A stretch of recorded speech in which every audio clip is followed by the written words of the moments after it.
Now, March comes when March comes. What is before and after? Ni mambo yenu. Yeah. Okay. And how are you? I'm fine. Really? Yes. Okay. I'm fine, thank you. Yeah. I just seeing a social media post. It just tickled me. Oh, okay. Kuwa bibi ya mwalimu is the real struggle.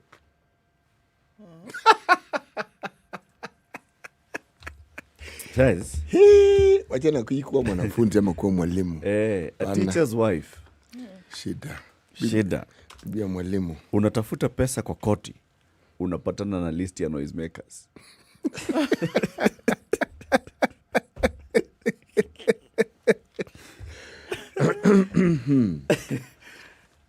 All right. Siti, how are you? I am very well, thank you, sir. Okay. Yes. As a mwalimu, I see the humor in what you're saying. You relate? Hey, okay. Welcome to the show, everybody. We are glad that you are able to join us this morning. We'll have interesting conversations. We have not had some interaction with you this week, so today we intend to do exactly that, have interactions with you. So county assemblies have now how many? 40 that have said yes? 41? 40? There's so many we don't even 41, know. 41, We just know I believe. 2 that have said absolutely no. One of them has been told your no is not yet a no by the courts. But those other 40-something have said yes. And the question about public participation now comes in is, has there been proper and adequate public participation on this matter?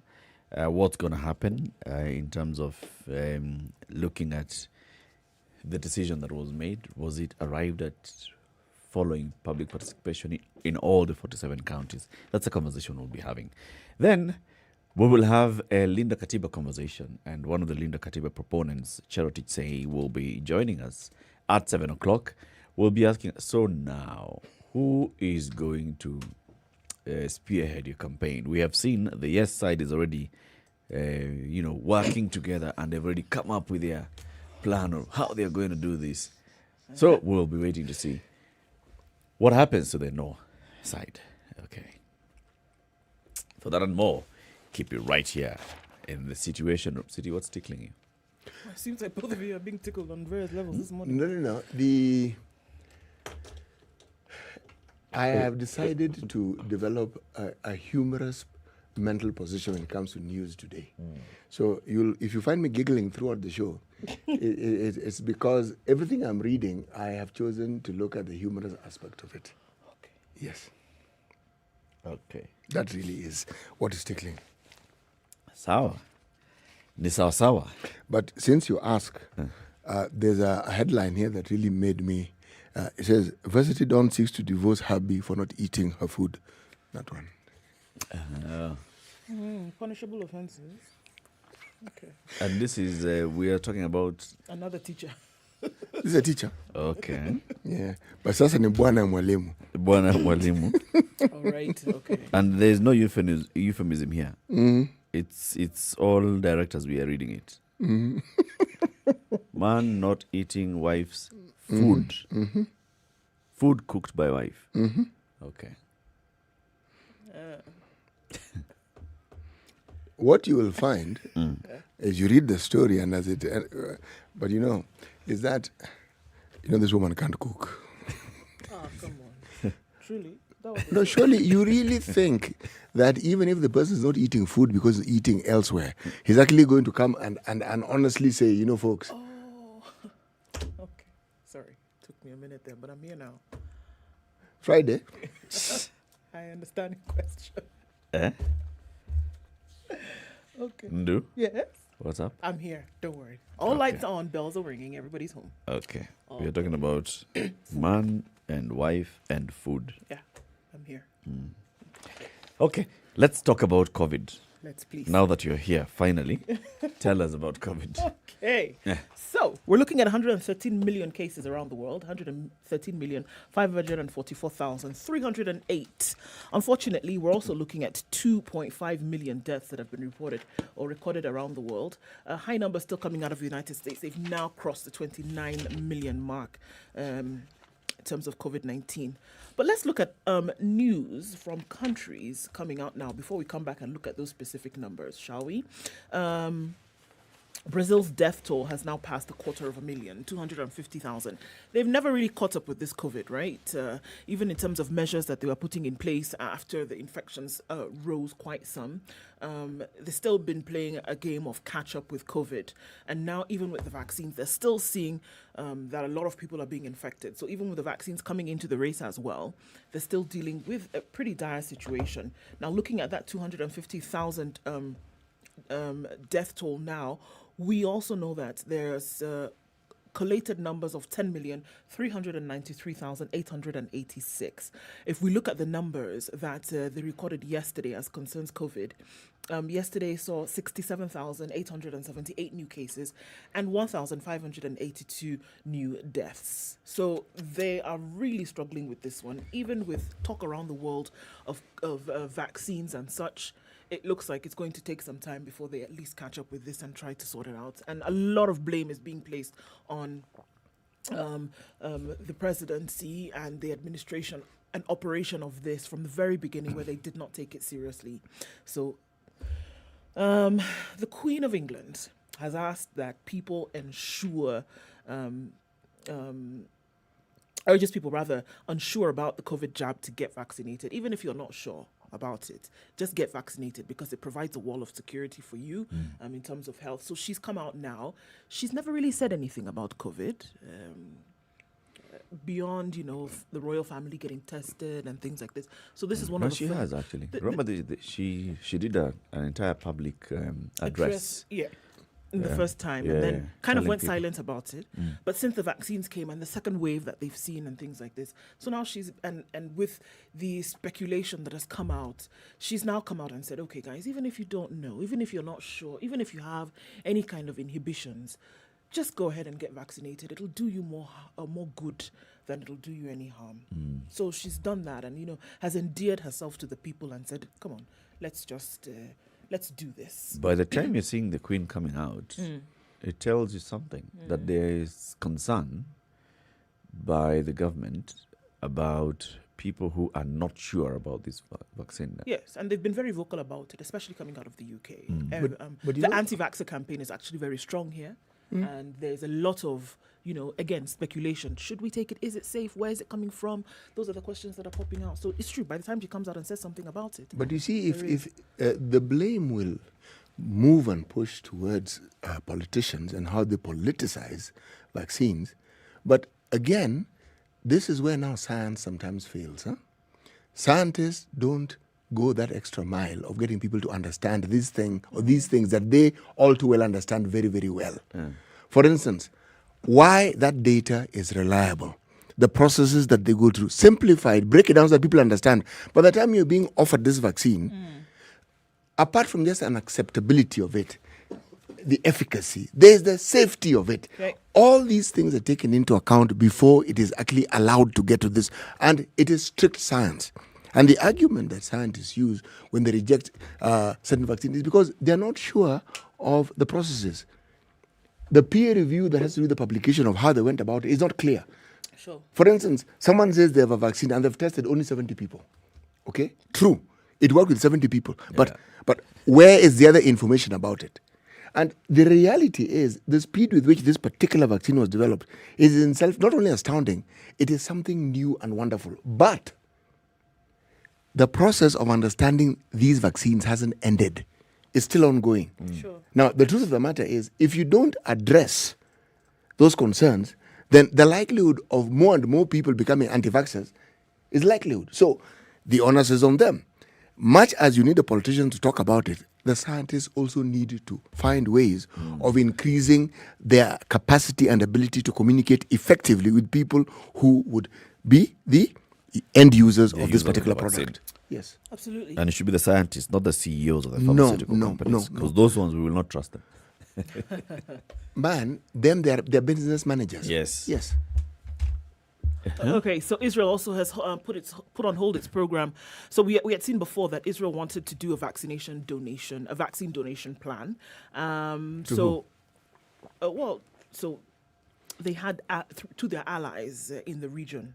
Okay, they've come under criticism because of this. Why? And because they wanted to give donations to their allies and not Palestinians, and who are just Next door. Next door. But So then if you really wanted it's to, literal. so if you really wanted to help, why not start with Palestine, who already has some of these challenges with COVID and also getting the vaccine? So they came under quite a lot of scrutiny, right? Yeah. And so because of this, Israel has now said, okay, well, we're not giving it to anybody. We're not going to give anyone. So forget it. Surely, come on, Yeah. just extend that hand of friendship. I mean, this is the time. By the way, Canada has also come under similar fire Yeah. because Canada, notably, has managed to procure more vaccines than it actually needs. But now the criticism comes in is because they were among the nations that contributed to this COVAX initiative. They also want their share because the understanding was you would get a share, and they're being told, "But Chief, you already have more than you need." Who said? You give me. No, and they're saying, "Did we not agree that if I contribute, you give me this? Give me my share." Said, but it ought to. Says, what makes you think I don't have people I want to give?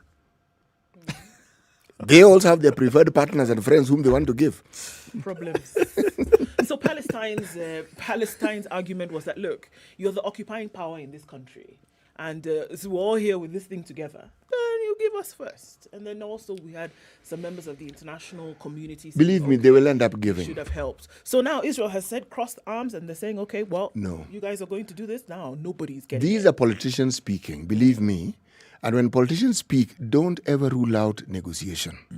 There's something that you want, but before, for instance, let's talk about the occupations that we keep talking about, okay?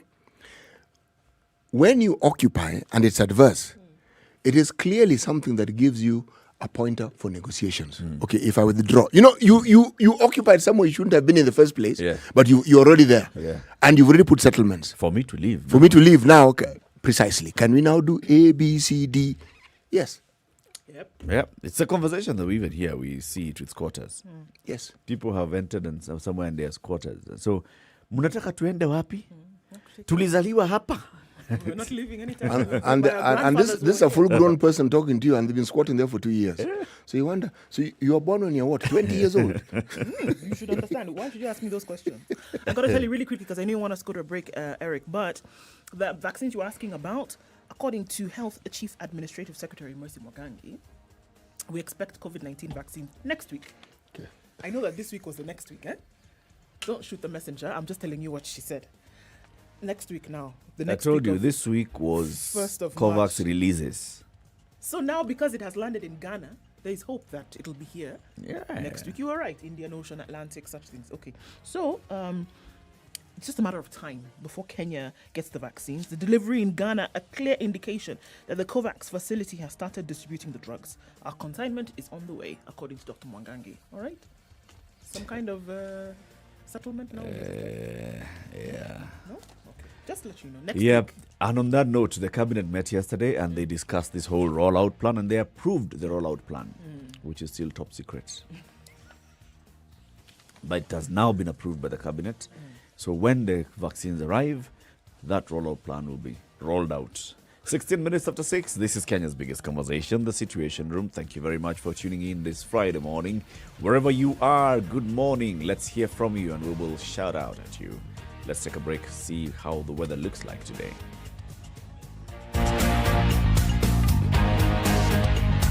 This is The Situation Room, the only way to start your day. Spice up your life. 24/7, around the world, non-stop. This is Spice FM. The realest and craziest couple are now on your screens. Terrence and Chebi are bringing you top celebrities and trendsetters on Thursday Night Live. It's double the fun and double the laughter every Thursday at 10 p.m. on KTN Home.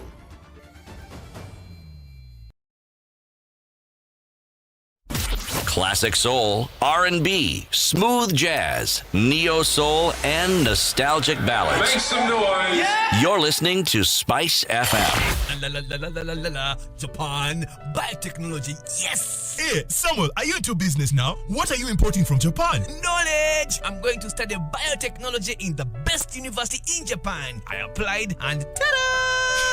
Japan? Yes! You will have to first learn Japanese. No, my friend. They have more than 850 courses that are provided in English and very affordable. Hey, how do I apply?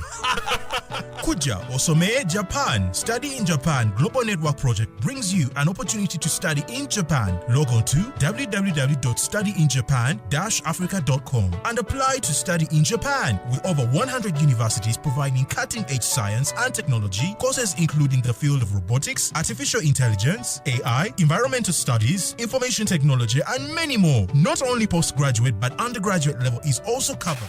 The weather with Spice All right, FM. so we're looking at clear conditions in Nairobi today. Still dark out, but when the sun does come up, we'll go to highs of 28 today, lows of 15. Clear conditions in Nyeri, 11 degrees, going to highs of 25. It's also clear in Nakuru. For now, 27 degrees will be the high recorded this Friday. 25 will be the high in Eldoret. It's currently clear at 12. 19 degrees and clear conditions as well. It looks like it's a clear Friday everywhere you look because it's the same in Kakamega at 17. It'll be warm today, going to highs of 32. Mombasa will record highs of 33 today, also mostly clear at the moment, as is in Malindi, where it's at 24 degrees and it'll go to high of 32 today and only down to a low of 26. Kampala is clear, guess what, at 19, highs of 28 and come back down to lows of 19. Guess what Dar es Salaam is? Mostly clear, 26, highs of 32 and lows of 27. It's cloudy in Johannesburg, however, at 16, highs of 22 and lows of 14. Lagos is raining this morning at 27, highs of 32 and lows of 26. Clear conditions in Kinshasa for now, expecting rain later this morning at 23, going to highs of 33. It's a haze over Beijing this morning at 7. It's afternoon now there actually. Highs of 11 and lows of -4 today. Rain showers in Paris at 9, highs of 12 and lows of 3. Cool down just a little bit in London as well. It's clear at 6. It'll go to highs of 12 and lows of 1. Thursday night is ringing clear in New York at 4 degrees. Coming into Friday morning, it'll go through to a high of 8 and lows of -1. Spice FM. Spice up your life. Mature, intelligent talk every morning. Spice up yourself.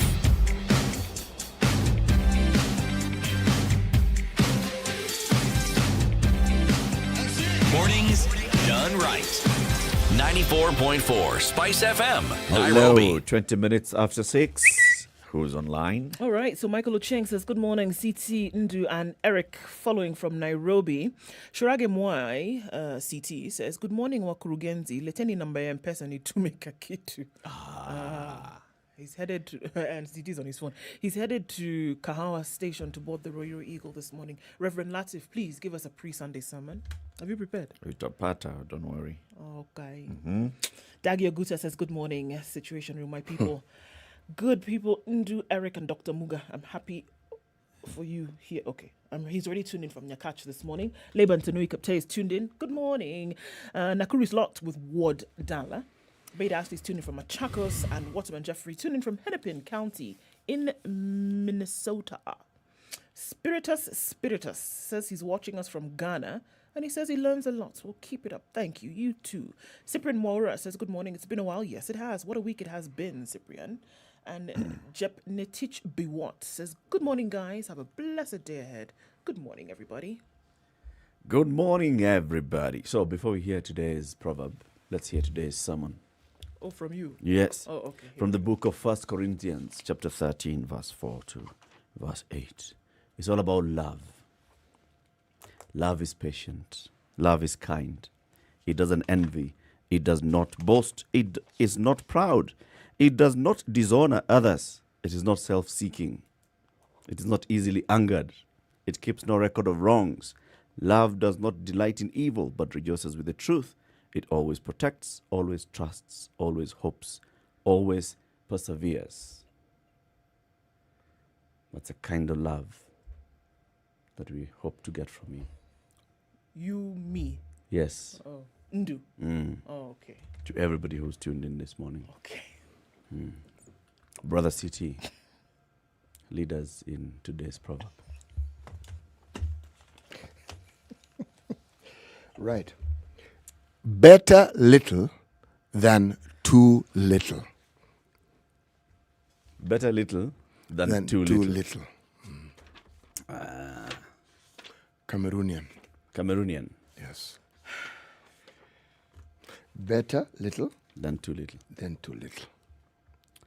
Several equivalents to that. Better small than small. Actually, this is really a lesson in contentment. Because whenever you seek much, you actually forget the concept and the reality of enough. Yes. Because you're always wanting more. You're Being always happy wanting with what you receive. contentment. Don't say, "Oh, this is too little." For it to be too little, it means you have You something. have something. And I'm not even going into there are those who have nothing. It's just that even those who have nothing, it's nothing compared to others. Contentment. Yes. Understand it. Contentment. Yes. Okay, so let's take a look at the headlines this morning. Okay, so following up on, unfortunately, some of these mystery deaths that we had seen, the police continue their investigations. Let's look at this specific one that happened on Jogo Road a few days ago. Mystery deaths of a would-be priest, woman and child. So grief engulfed two villages in Wasingishu as it emerged that a man found dead alongside a woman and a child was set to graduate as a Catholic priest. So we know that this gentleman, who was said to be the boyfriend of this lady who passed on with her son, was studying to be a priest. This came as detectives from the Directorate of Criminal Investigations, Homicide Unit, joined the probe into the mysterious killings of Charity Jerop Chaboy, her son Alan Kipnechich, and her boyfriend Kelvin Kipkoech. Neighbors said Jerop and her son were last seen Sunday and Kipkoech on Monday. The man's body was found with the hands and legs bound with a laptop cable. 2 mobile phones have been forwarded to the DCI Cybercrime Unit for investigation, or rather examination. So yesterday, as the investigations continued in Nairobi, in Uasin Gishu County of Ngopotoi village, in Soy, there was mourning going on. Cherop's family was struggling to come to terms with her brutal murder. Kipkoech's family said to be studying, who he was said to be studying at the St. Thomas of Aquino Seminary in Nairobi, was in his 8th year and he was about to graduate.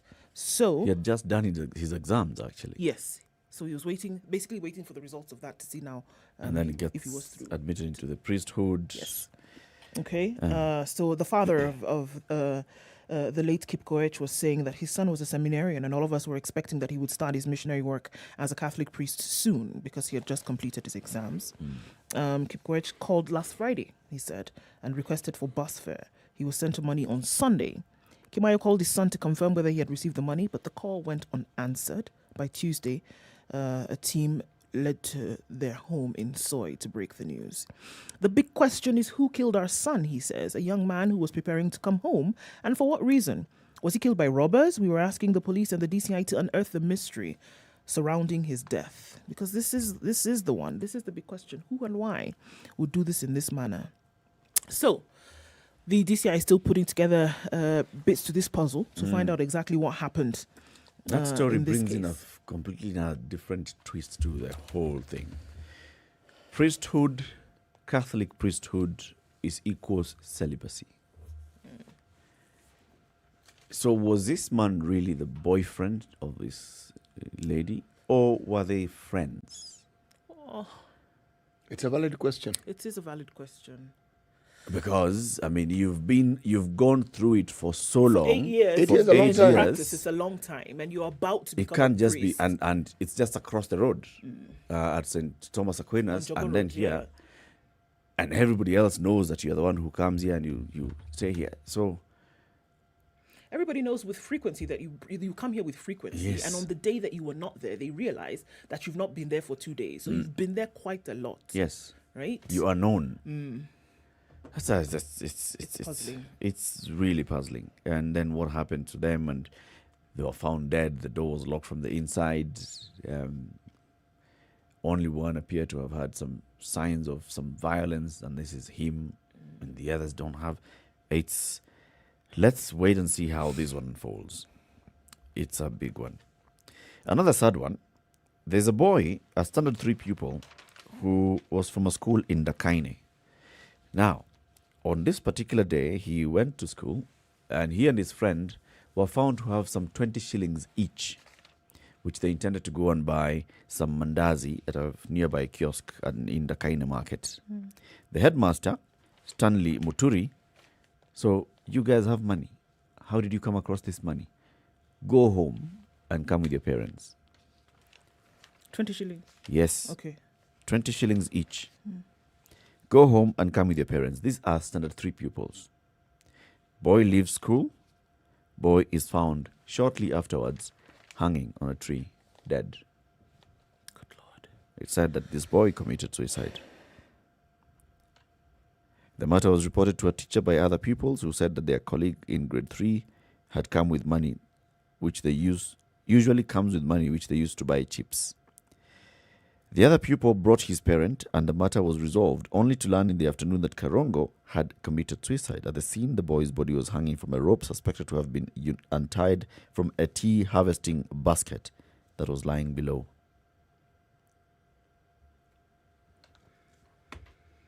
Did he hang himself? Was he strung up on a tree? What happened? There was a basket. He went and picked a tea hanging rope removed, tree. Oh, the boy was in which class? 3, standard 3 Standard pupil. 3. How old is that? 8, 10? 9, 8? 9. 9. Yeah. 7 is 1. 7 is 1, 8, 9. Yeah. It's a very, sad story. The other pupil had gone home, came back with parents. This one, there's something.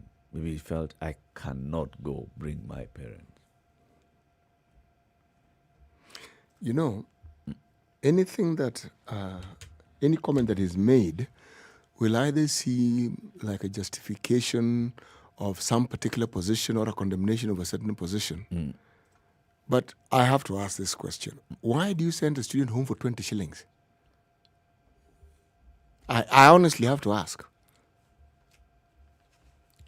How do you think, if you were the headmaster here, how would you have handled the situation?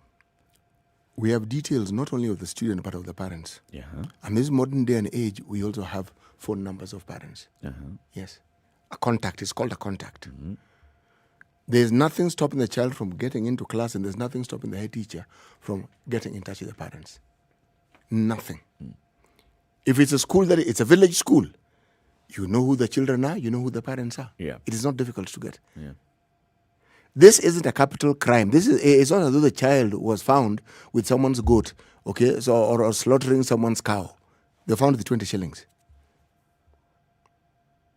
I would also want to find out just from the child themselves. Let them explain. A 9-year-old can explain what it is they did and how they got the money. Yes. Contextualize it, because when you call parents, please understand, you are making it a capital offense. This is something that I'm not going to deal with. You need your parents to be brought in here. And each child knows the sort of parent they have. Some child may not want to particularly confront their parent on this particular matter. Yeah. Yes. My goodness. Sad one. Let's take a break, take a look at traffic shortly. This is Kenya's biggest conversation, The Situation Room. Thank you very much for tuning in. Keep it right here for more headlines from the papers.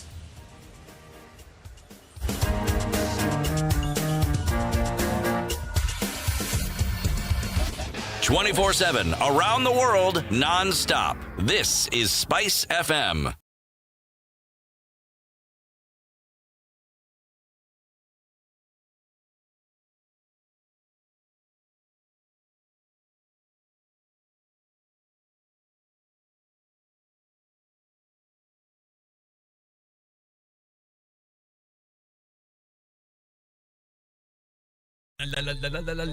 Japan, biotechnology, yes! Hey, Samuel, are you into business now? What are you importing from Japan? Knowledge! I'm going to study biotechnology in the best university in Japan. I applied and ta-da! Japan? Yes. You will have to first learn Japanese. No, my friend. They have more than 850 courses that are provided in English and very affordable. Hey, how do I apply?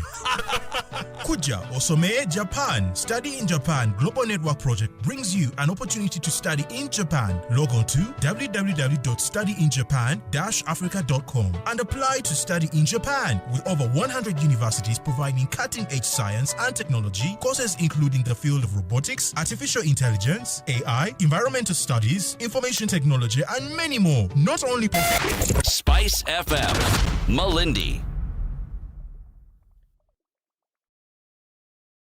All right, seems to be flowing smoothly on Traffic. Mombasa Road this morning, coming past Kitengela out through all the way to General Motors. It's not moving too badly. It's going to build up in a short while, right around the SGR. That one we do know. There's a vehicle that has stalled on Langata Road this morning, and that's stopping traffic from around opposite the barracks. So drive with caution as you're getting there, because it is not moving. It looks like it might be moving slowly, but it's not. So please take it easy as you're approaching that area. Coming off of Thika Road, inbound, not too bad today. Outbound on Westlands, we have some traffic headed out of the city.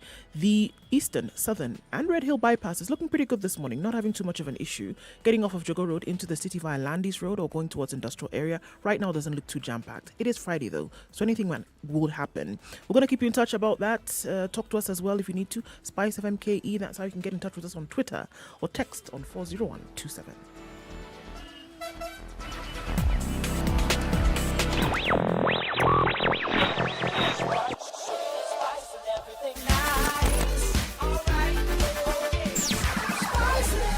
Spice up your life. Mature, intelligent talk every morning. Spice up yourself.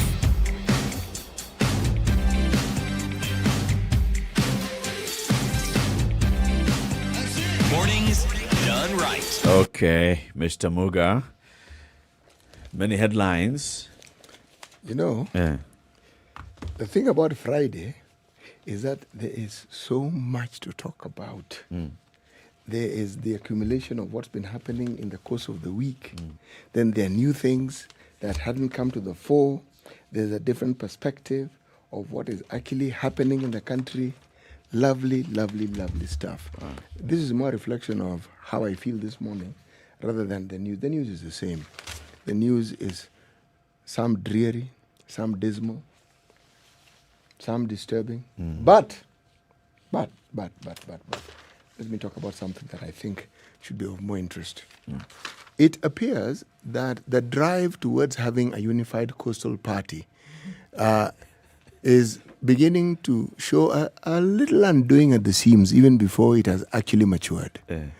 There are claims that Joho is derailing this process. Yes, this claim has been made by none other than one Mr. Amason Kingi, who, if those who do not know, also has his ticket as governor on an ODM ticket, but is considered one of the forerunners in trying to get a coastal party. They say because Joho has positioned himself to vie as the presidential candidate for ODM, he's derailing the unity pact that they had in Taita regarding everyone coming together and forming a coastal party. The idea of a coastal party is a good one. It is not the first time that this good idea has been touted.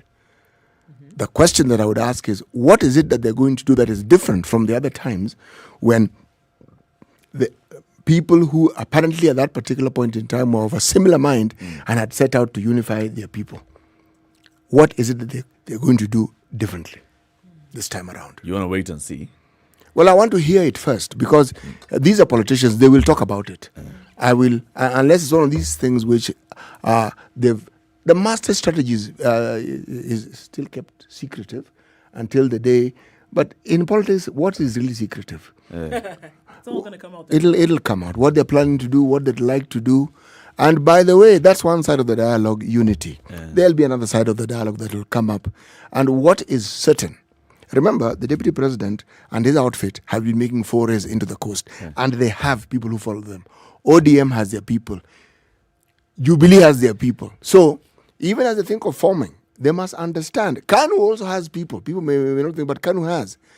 They are in essence saying that they want to take away people from parties that already have members and in existence at the coast.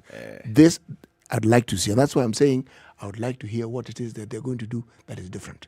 It could also be, now that you've spoken about all those other political parties, it could also be a ploy by some other political party to try and break up what you've been calling ODM's stronghold of the coast region. Yes. So introduce another party. That You split you the weaken numbers. ODM, Yeah. and you split the numbers. And if the party is considered a local party, you see, the local party idea is good, Yeah. but then there's a little detail is the people who are leading this, will the people trust them enough to take them to where they're promising they will take them? And if they're already politicians who at some point have been voted in, they have a track record.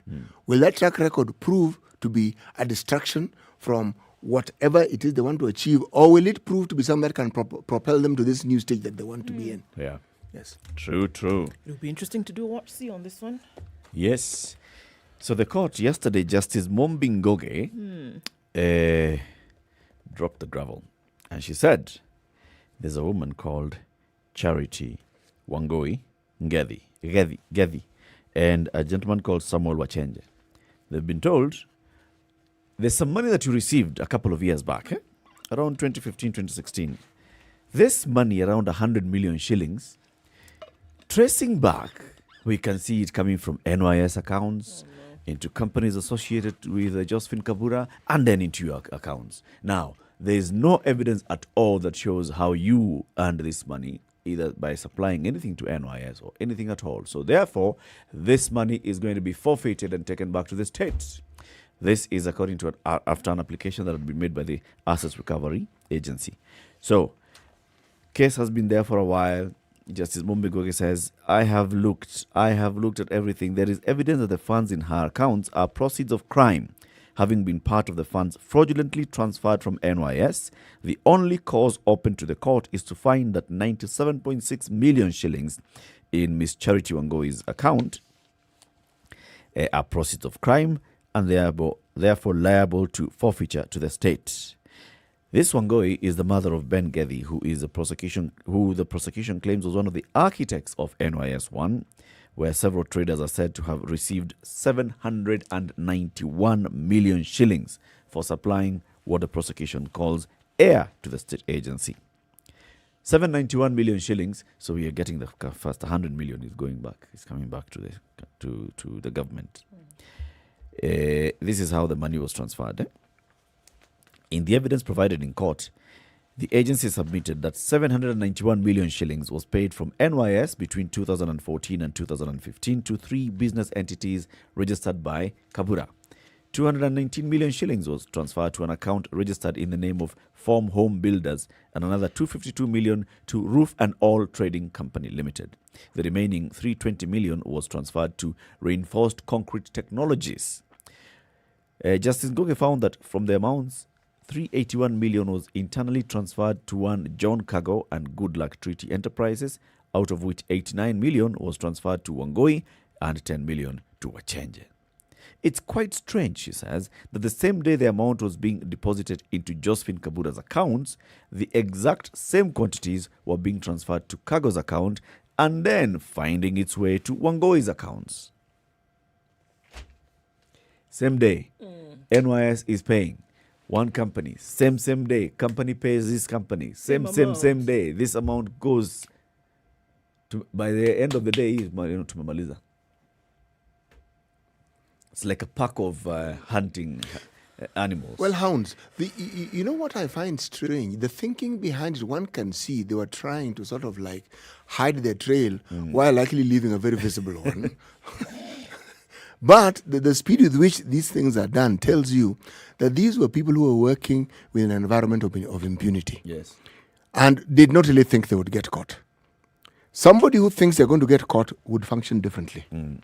They would apply a little more care. But then on the other hand, maybe I'm being too generous.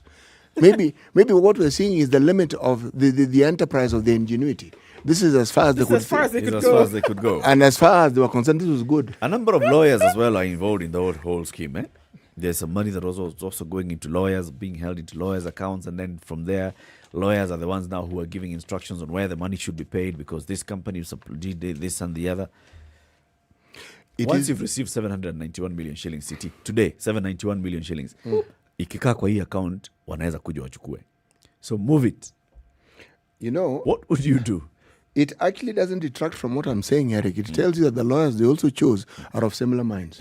It's not the sharpest tool in the shed. No. In fact, not the right tool for this particular object. Because there are people who do this very same thing in this country. You don't even hear a whiff of a scandal. Meaning, they've understood the law around these things. They've understood what needs to be done so that even when it's queried, there can be a response. Remember, the things that dog county governors audit queries. This thing happened, we understand, but it doesn't seem to follow laid down procedure. Can you come and explain it to us? That one. You know. But I'm not the accounting officer. Once a sentence is prefaced by that one, you know, okay, here, someone hadn't quite planned to respond to these things. They just said, take this, take it over there, and you sort it out, and then leave it at that. Yes. Remember, in that period when this was happening, a lot of such things were happening. So that even this amount we're talking about, chicken feed. There are people, remember, who are caught with tons and tons of money in their houses. You know, what puzzled me was, how do you transport this money? Container. But how do you go and park a container? You've got it, Eric. Bank. Yes. Because the money has been paid to a bank account. Yes. So you reverse this lorry into the what? The back alley or the bank? The lower parking. The lower parking. Yes. And then those motorized vehicles that carry crates. So that how? Yeah. But you don't move all at once now. Small. You know, small. I also watch movies. And I've seen boxes and boxes and boxes of TV money being transported in a movie. Okay? But if you look at the process of supposedly cleaning that money, it is not done in a hurry. No. The later cleaning will not be done in a hurry. But moving the money initially. That money has been paid to an account. It is 700 million shillings. Now, even that one, this is where I'm saying. Actually, not 791 million. These aren't people who thought they would get caught, in all honesty. No. Remember the stories of money being moved around in gunny bags? But this is a clear example of how they say if you want to hide in pure sight, in plain sight. This is what was happening. There was no hiding that was being done here because exactly, they didn't feel as if, this one is clean, we're done. They felt protected. Absolutely. So now you're saying they should have hidden it better. Them, they didn't. He didn't. No, I am saying that protection is an illusion. You're part of a scheme, so you think you're a pawn in the scheme, not part of it. That's what I'm saying. Absolutely. Yeah. Time for another quick break. It's 6:45. This is Kenya's biggest conversation. Thank you very much for tuning in this morning. Happy Friday, wherever you are. Live streaming on Spice FM KE, YouTube, Facebook, and Twitter. And we're also live on Spice FM around the country. Good morning. Spice FM. Hey, it's getting hot in here. The media has greatly contributed to the moral rot that we experience in this country. I remember a senior politician telling me, point blank, nobody steals in the field, it's stolen in the granary. So my friend, if you're going to win an election, jipange kwa granary. I think we are suffering from Stockholm Syndrome.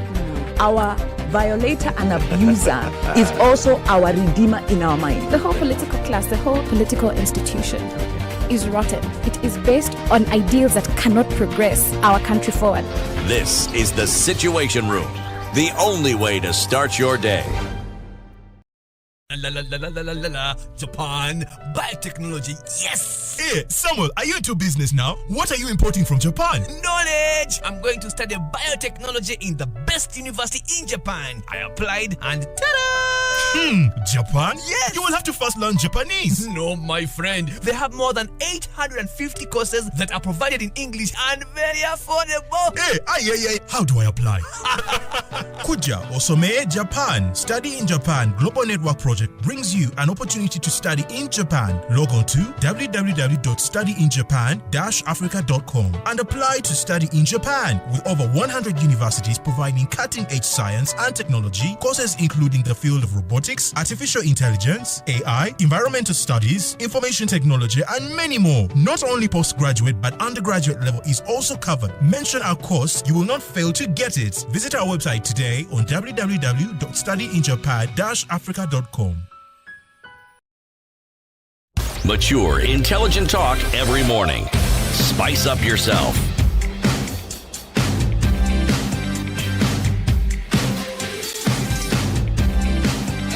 Mornings done right. 94.4 Spice 10 minutes FM. to 7 o'clock. This is Kenya's biggest conversations. What are you looking at? So, heartbreak for pyramid scheme scam victims. I think CT needs a minute. Okay, the 40,000 odd Kenyans who lost money in the schemes will also foot the costs of the suit. That's the subheadline. A 13-year-old search for justice by close to 40,000 victims of the country's biggest pyramid scheme scam yesterday ended in yet another heartbreak. After losing billions of shillings to the shadowy pyramid firms between 2005 and 2007, victims from 45 counties gathered together, collected evidence for 8 years and prosecuted their case for 5 years. The 40,000 victims had lost about 4 billion shillings in total in the questionable investment schemes. But the petitioners who went to court were just a fraction of Kenyans who lost 8 billion in the scam. Yesterday, their situation got worse when they lost the case against the government and asked to shoulder the cost of the suit that had been in court since 2015. In his ruling yesterday, Justice James Macau found that the petitioners led by Samuel Mohia had no claim against the government but to entities that swindled them. He ruled that the case was only meant to pressure the government to bear the burden of the pyramid companies. So, the arguments were that the victims lost a total of 8 billion in the scam. Those who went to court sought to recover 4 billion. The case has taken 5 years. Victims argued that the government owed them a duty of care. Government distanced itself from the pyramid firms, and victims have been ordered to pay the costs of the case. So you lose this money, the government is not responsible, and then now you have to pay the legal costs of the case. And the courts are basically saying government has nothing to do with this. It has everything to do with the individual companies that you got into an agreement with and who ended up taking your money. Go for those companies. Why had they not sued the companies? I don't understand. I don't understand why they would not go for the companies themselves, because the initial interaction was between they knew individual anyway. and company. The companies have gone They under. closed down and disappeared. They've gone under. The money that was held in those companies was taken to the central bank accounts. So they knew there was no money there. But read up that story, how much people lost. 8 and it billion is shillings. It is shocking. Among the big losers, there's a woman called Jen Musimbi who lost 31 million shillings. Mercy Nyambura, 26.5 million shillings. Christine Karemi, 15 million shillings. Roslyn Mwende, 15. Purity Masharia, 13.4 million. Ernesta Panyang, 13.2 million. Mary Wamboi, 13.1 million. Ezekiel Othiambo, 13 million. All of these are based in Nairobi, the worst hit region. Yeah. You have basically put in money. 31 million shillings has gone. And the company has gone under. But the worst part is the principles behind those companies. And you can see them driving big cars and buying big homes. And you can't touch them. Actually, you can. Legally, they're insulated, but touching them, you can. Oh, okay. I'm still woke. I get it. I see what you're saying, CC. I don't think I have fully comprehended. Why I'm saying I haven't fully comprehended, because I keep getting shocked at how impunity manifests itself in so many ways. Someone sets up a scheme knowing full well they want to con fellow Kenyans. They know. Yes. And they also want to tap into something. By the time you're investing 1 million, 2 million, 3 million, 13, it means you got returns at some point. Yep. The money didn't go at once. No, you kept getting money and you figured, something. Let me put some more. Let me now put a serious amount so that I can make serious money. And you may also find that these people who lost money know each other. Not all of them, but some do, because these things are spread by word of mouth. Yes. I remember there was a time when these pyramid schemes were in vogue. In the previous century. Some even early in this century. And people talked about it. You put this... and you get... I got mine. People are talking about what they got. Yes. I know of people who took cooperative loans to put money. And they tell you, I got. Yes. Now, I've boosted my whatever, I'm going to put in more. So increase your deposits in the SACCO so that you can, You can borrow more from the It's SACCO so that you straightforward. can go and take it to this. And that's scheme. what they did. Some got away and actually made money, didn't want to push it. Those who now wanted to make a great deal of money lost a great deal of money. And there's always going to be people like that. Not some, many people like that. So those days, it was just, come put in your money. It's like a deposit. You're putting in an investment and you're going to get X amount After a of certain money. amount. Yes, Within yes. a week, within 2 weeks. In fact, such a short time. And you got it. In 2 weeks, you get 3 times what you brought. You put in. And you got it. And you get it. And you got it. Then, now the pyramid schemes have evolved. Now they've come into these things of, buy a piece of land, then you're involved into some farming. There's, greenhouse farming. That's what the people are now complaining about. Be part of the greenhouse circle. Yes. So you put in money, and then there's a company that is actually now going to invest here that is putting in agriculture. So you will getting your returns as they grow their produce, as they harvest, as they take to the market, they make money, you get your returns, and then you get the first tranche of money. People now are complaining about having lost millions in those greenhouse. Eric, the story that hasn't been told or not to be told is what these people who invested did to get the money that they had to put in there. For many people, you are done, meaning financially it's finished. You completely... You're not crippled, you're finished. You're finished. And the issue of recovery is null and void. Yeah. You're never going to recover. You can imagine this one who's been chasing money since 2005, right? We're now in 2021, right? And has put in 31 million shillings. Has not been able to recover that money, and then now you're told yesterday it's not going to happen. You're done. Because it's always been hoping against hope, right? Hoping against hope that something will be done and maybe That something you're going to be has paid by government. Even if it is in part, some of that money would be recovered, right? That would be a hope. But it's clear that that is not going to happen. And already, you can imagine, if you borrow that money and then you're out of work, had to start paying that money back because the people you borrowed it from don't want to hear whether it was a pyramid scheme, whether the government is involved. No, they want their money back. So you can imagine what this would have done in terms of eating away at your livelihood. Then you get to a point, many people were depressed. Many people went into severe depression because of these things.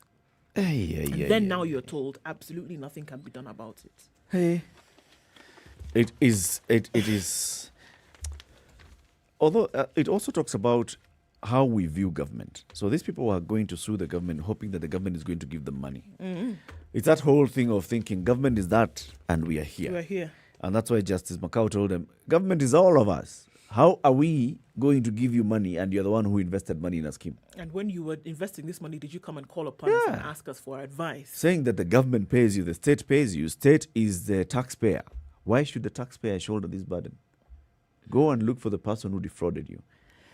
So Kenya is going to be launching 2 rockets soon to space. Kenya. Which space? The Kenya Space Agency is set to launch 2 mini rockets from the Malindi Space Center in collaboration with the University of Rome in August. The rockets will be launched using high-altitude balloons, an improvement of the earlier huge rockets that were being launched in the 80s and 90s.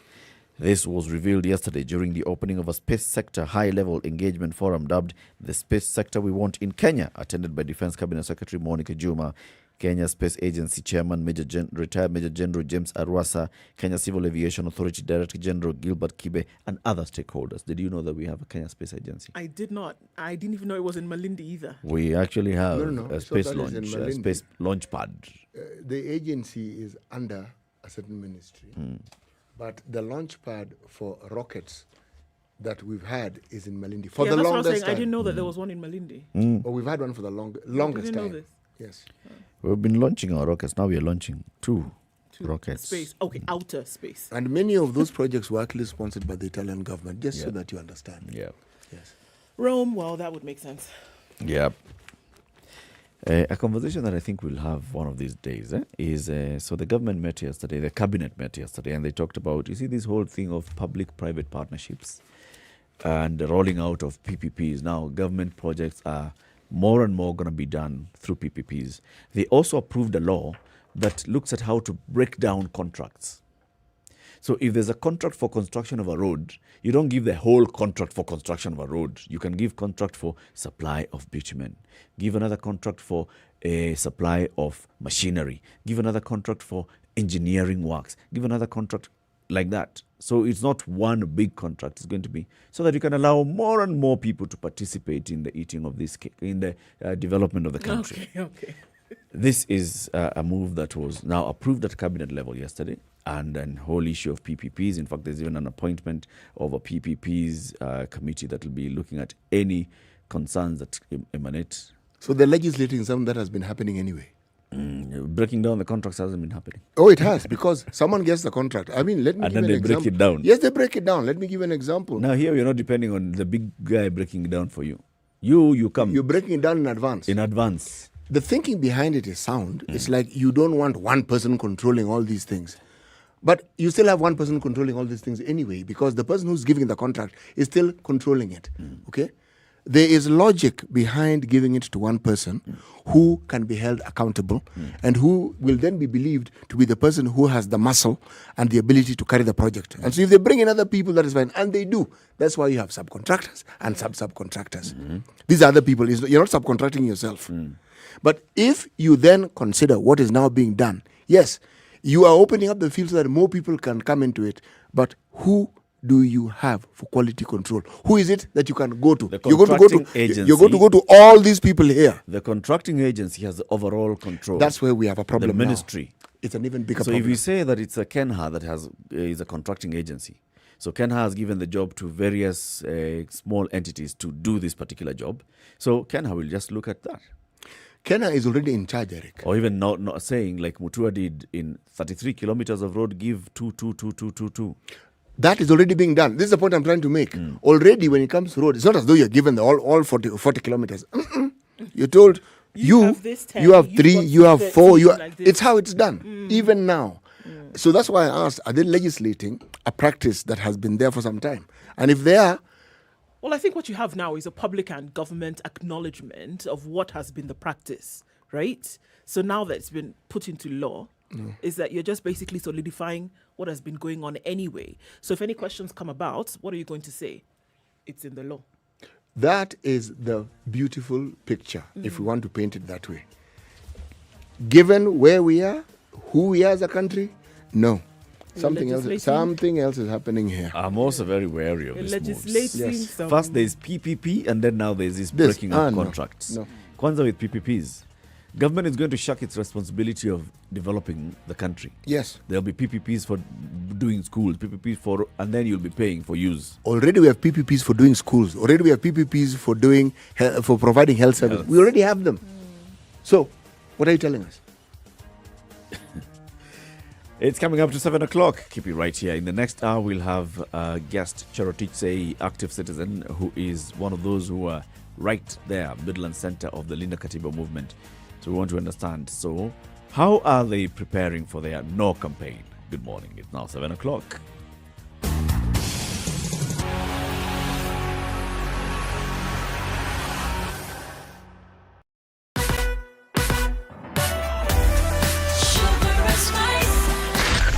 Spice FM, Nakuru. Traffic. Okay, so traffic is built up on Mombasa Road and outbound this morning. We're going to see that it slows down quite considerably as you get towards General Motors, out then towards Bellevue, slows down again as you're trying to get towards the Nyeri Stadium roundabouts. Coming off of Langata Road today, we saw that stalled vehicle that has caused some traffic. As then you head towards this the T-Mall roundabout, it's going to slow down some more. So that's the issues that we're seeing now. Kiambu Road is already jam-packed this morning, joining with the Thika Superhighway. Coming to Muthaiga Square, it's going to take some time to get out of that, so everything's going to take some time. Outbound traffic is also building up from Westlands. It being the weekend, that is understandable. We ask one thing, take it easy, guys. Let's see what it looks like in about half hour or so, see how that may have changed. Let us know if anything does happen in your neck of the woods. Spice FM KE on Twitter. Text on 40127.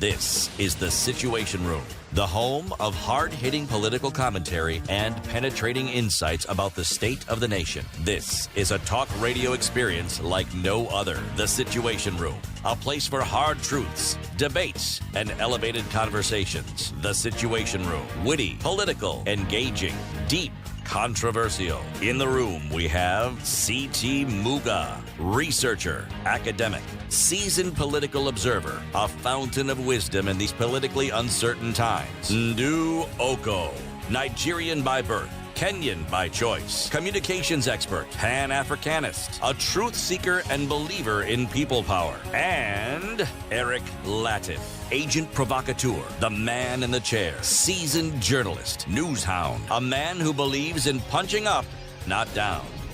This is the Situation Room.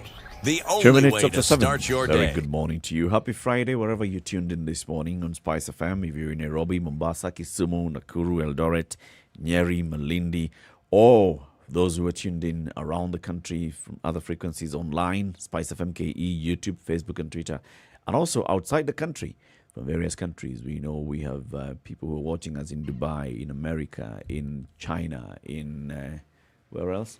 In Australia, New Zealand, in various countries in Europe. Asanteni sana everybody for tuning in. And now we also welcome our audience on KTN Home, who will be with us for 2 hours. Very good morning to you. This is Kenya's biggest conversation. C.T. Muga, let's start with the day's proverb.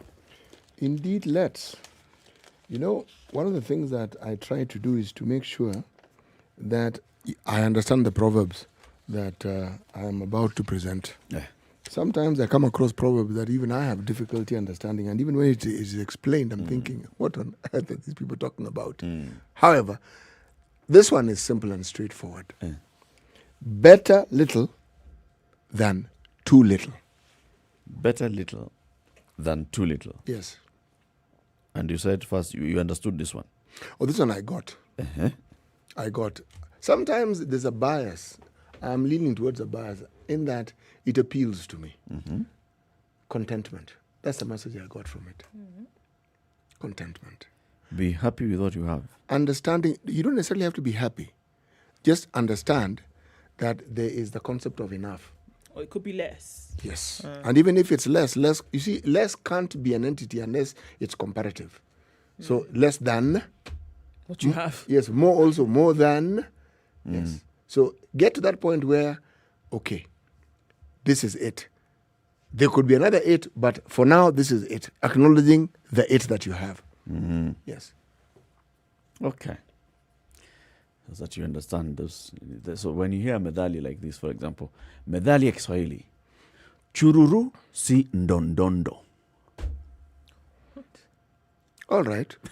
Bandu bandu huisha gogoni. Now you guys are just making stuff up. Wow. Actually, not really. Start by understanding. Churu churu. What? It's onomatopoeic, so just think about it. Sounds like chura. Chururu si ndo. Sounds like music. Drops. Drip, drip, as opposed to Rushing water gushing, can't really. be compared to dripping water. I said, get a little onomatopoeic here. Yes. Okay. Let the sound system get active. Yes. Activate your sound. Activate the sound. As opposed to what you said, bondo. Bandu bandu huisha gogoni. Bandu. Hey. Anyway, so where is this one going to Ishia now for the people who are championing the no campaign? All right? We already know that the other Bandu is sharing at the referendum. What is Bandu? Live and learn. Referendum is a given. The more than the required half of the 47 county assemblies in the country have said yes to the BBI amendment bill. And those have already been presented to the speakers of the Senate and the National Assembly. The speakers, especially the one of the Senate, said yesterday, look, we have already passed the threshold, so we are now, according to the Constitution, this matter should be discussed in Parliament without delay. So without delay, next week, Parliament is going to discuss this. And also remember, Parliament discussing these bills is, I think it's mainly, if you just think about it technically, it is to create awareness, to sensitize MPs about the law that is going to be taken to the people. Because the MPs are not going to have any proposal to amend any part of this bill. No. As it arrives, you discuss it, you say yes, You say no, it goes to referendum. It doesn't matter whether you say yes or whether you say no, as long as the people represented by their county assemblies have said yes, story done. So referendum is a given. Then we also know that there are those who are still saying the 2010 constitution was the best constitution that we gave to ourselves. The 2010 constitution is a constitution that has not been fully implemented, and we must protect the 2010 constitution. And those have coalesced around a movement that they're calling Linda Katiba. We'll be joined by one of them shortly, Charity Tsai. Then we also see now politically, and this is where CTU keeps saying that the media wants to create two opposing sides. Maybe, maybe not. The headline, big headline today in the paper, big split in Ruto camp over BBI. And yesterday, the president and the leader of ODM met fellow party leaders. The president is a party leader as well, but I think here he was meeting as president, and that's why they were in State House. President of the Republic, party leader of Jubilee, party leader of ODM, party leader of Amani National Congress, party leader of Wiper. Wiper? It's called what? Wiper. Party leader of NAC and party leader of Ford Kenya, chairman of KANU. Met yesterday. Party leader of Maendeleo Chap was not here. And I was concerned. I was wondering. Yes, ANC is there. Maendeleo Chap was not here. I wondered, what is it, man? Anyway, so they party leaders, they met yesterday and they started talking about, so how do we now create, first of all, proper public awareness and sensitization of this BBI amendment? How do we drum up support for the bill so that people can give it the same way we are getting that 95 to 98% yes in the counties? How do we get the same of the people in the referendum? Remember, there are several risks here. The Constitution says that in every county that we're going to consider that has participated in this, if 20% of the registered voters in a particular county participate in a referendum, and then a simple majority of those say yes, Twende, like that. Constitution. If you do not get 20% of registered voters in 24 counties participating, sorry, my friend, it doesn't matter whether the other 23 counties have 100% turnout. Sorry, like you said. The issue of the deputy president and where he moves, now the headline here and the story is that, those supporters of the deputy president, there are three options that are being presented to him. Number one, ignore BBI anyway. Forget about BBI. Okay? Let's talk about the government projects and let's talk about 2022 campaigns. BBI, let those who are dealing with BBI deal with BBI, not your baby. If you go to the market, focus on the business that took you to there. Not the noise of the market. And not the noise of the market. Okay. So there are those who listen to the proverb and they've told the deputy president, this applies. There are those who are telling the deputy president, okay, do this. Jump on the bandwagon. Say yes. Back the bill. Be with the majority. Get the opportunity to also present yourself to the people. And there are those who are saying, lead the no camp. And that's why now we ask ourselves, when we say lead the no side, are we saying that the no side has no leadership?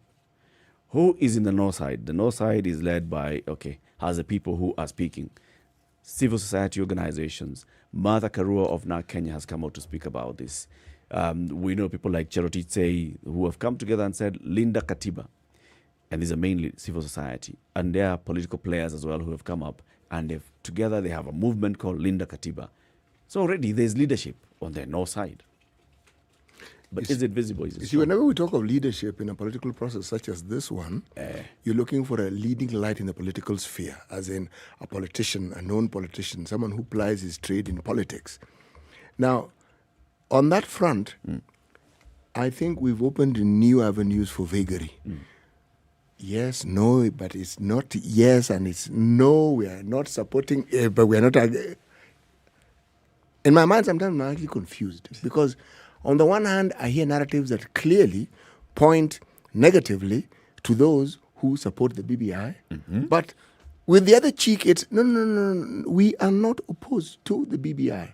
So now, this conversation and the variable that seem to be presented to the DP, well, whether they are true or not, in my mind, is really not the issue here. In a political process, as you anticipate to win, you also must anticipate that you may not win or you may not get what you wanted. The issue here is now, the things that you're planning to do, how do they resonate with the larger plan that you had? How will they propel you forward? Because this issue of seeking the ultimate leadership of the country is not a sprint. It's a tedious, torturous, it's not even a marathon. Okay? No. It is, you know, marathons are run in streets. Okay? This is cross country. There are hills to climb, there are muddy patches, there are places where you have rocks. That's what it is. So, if someone claims and wants this higher seat, this is an opportunity for them to show their mettle. Yes. Setbacks in the political scheme, in my opinion, are opportunities. Let them show us what it is that they have. See, you want this thing. This is what other people have.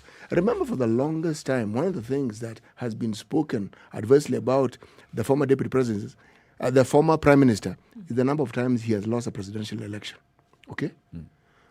But the odd thing about this particular individual is, like, every time he loses, he doesn't become weaker.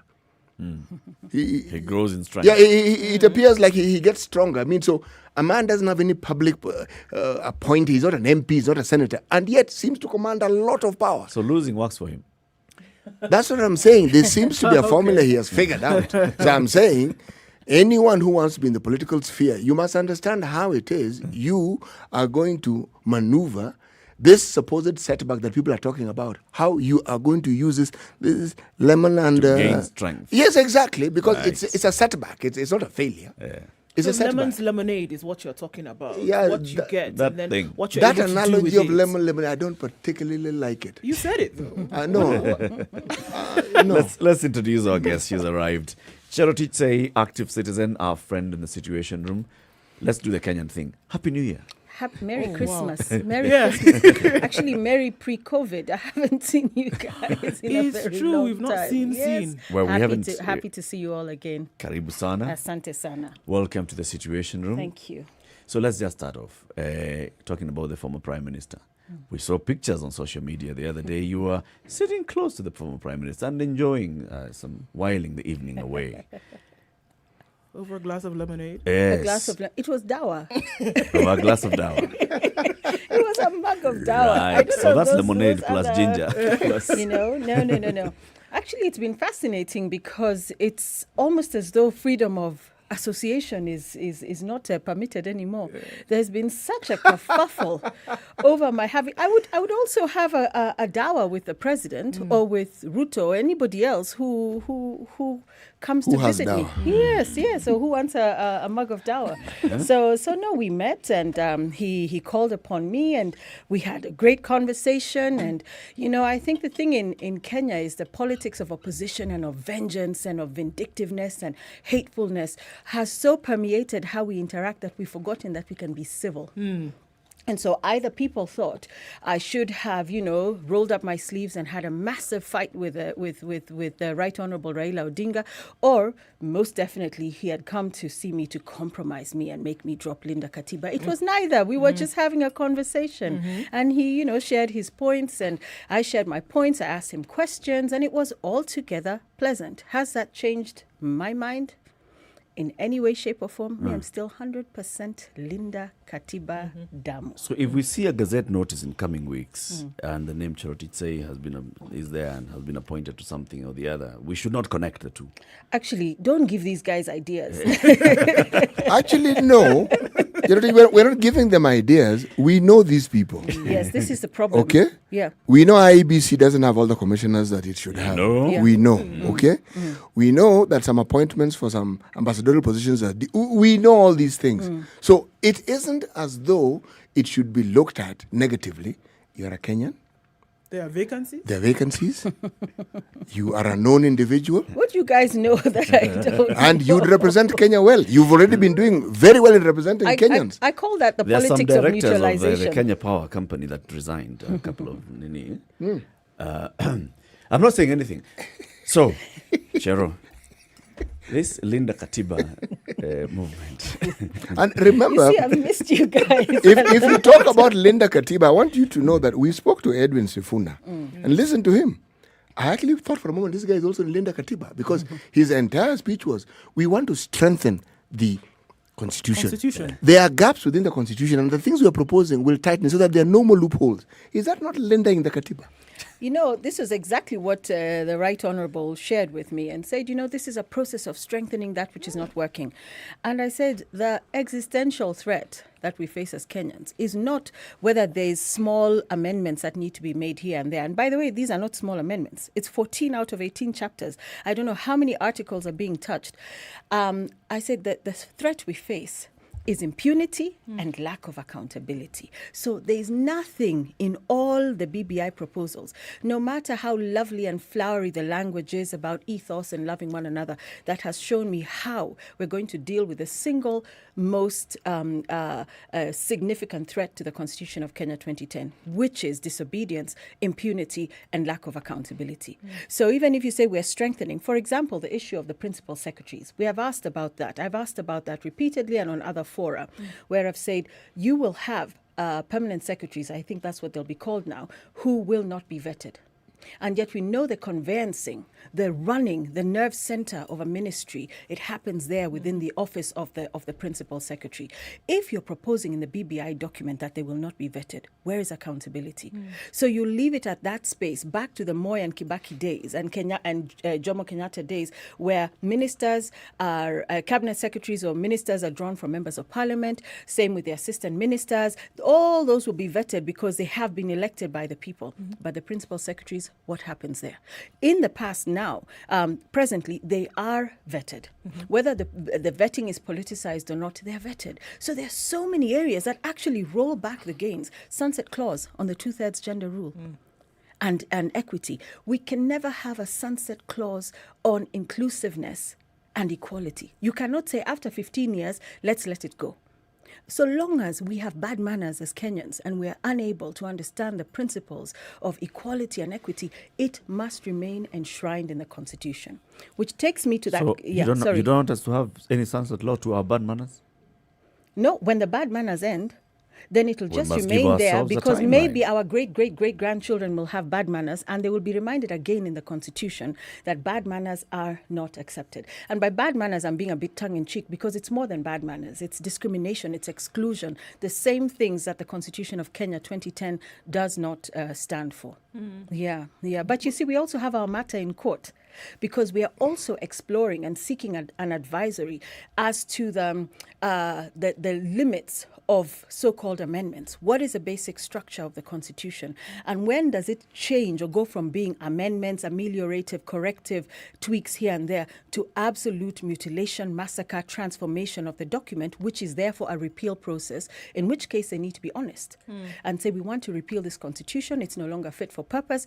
Kenya, let's go into a process of reworking and rebuilding and rewriting this Constitution, like we did since the late 80s, all the way to its promulgation in 2010. So there's mischief afoot. And so even if the Secretary General will say, yes, we're trying to improve. Improve what? How are you going to show me that whatever improvements you've made will be respected and followed? We have impunity written into the DNA of our political class. If in essence, the document that we're talking about now, 2010, in its spirit, really, from what you're saying, has actually not been implemented. It hasn't been implemented. How are we sure now that if you're trying with these further protections, how are we sure then that will be done if the original hasn't been? Is that one of the issues we're also that is my looking at? point exactly. That is our point. So that is why we say Linda Katiba. We say protect and defend it. We also say Tekeleza Katiba because, implement it. Show me demonstrable evidence where this was set out in for example, 2/3 gender rule. Since 2010, 10 years, the Parliament has failed to enact legislation. It's lack of political will, as opposed to lack of brains or formula or thinking. It's a willingness. Right. There's nothing but disobedience nonstop.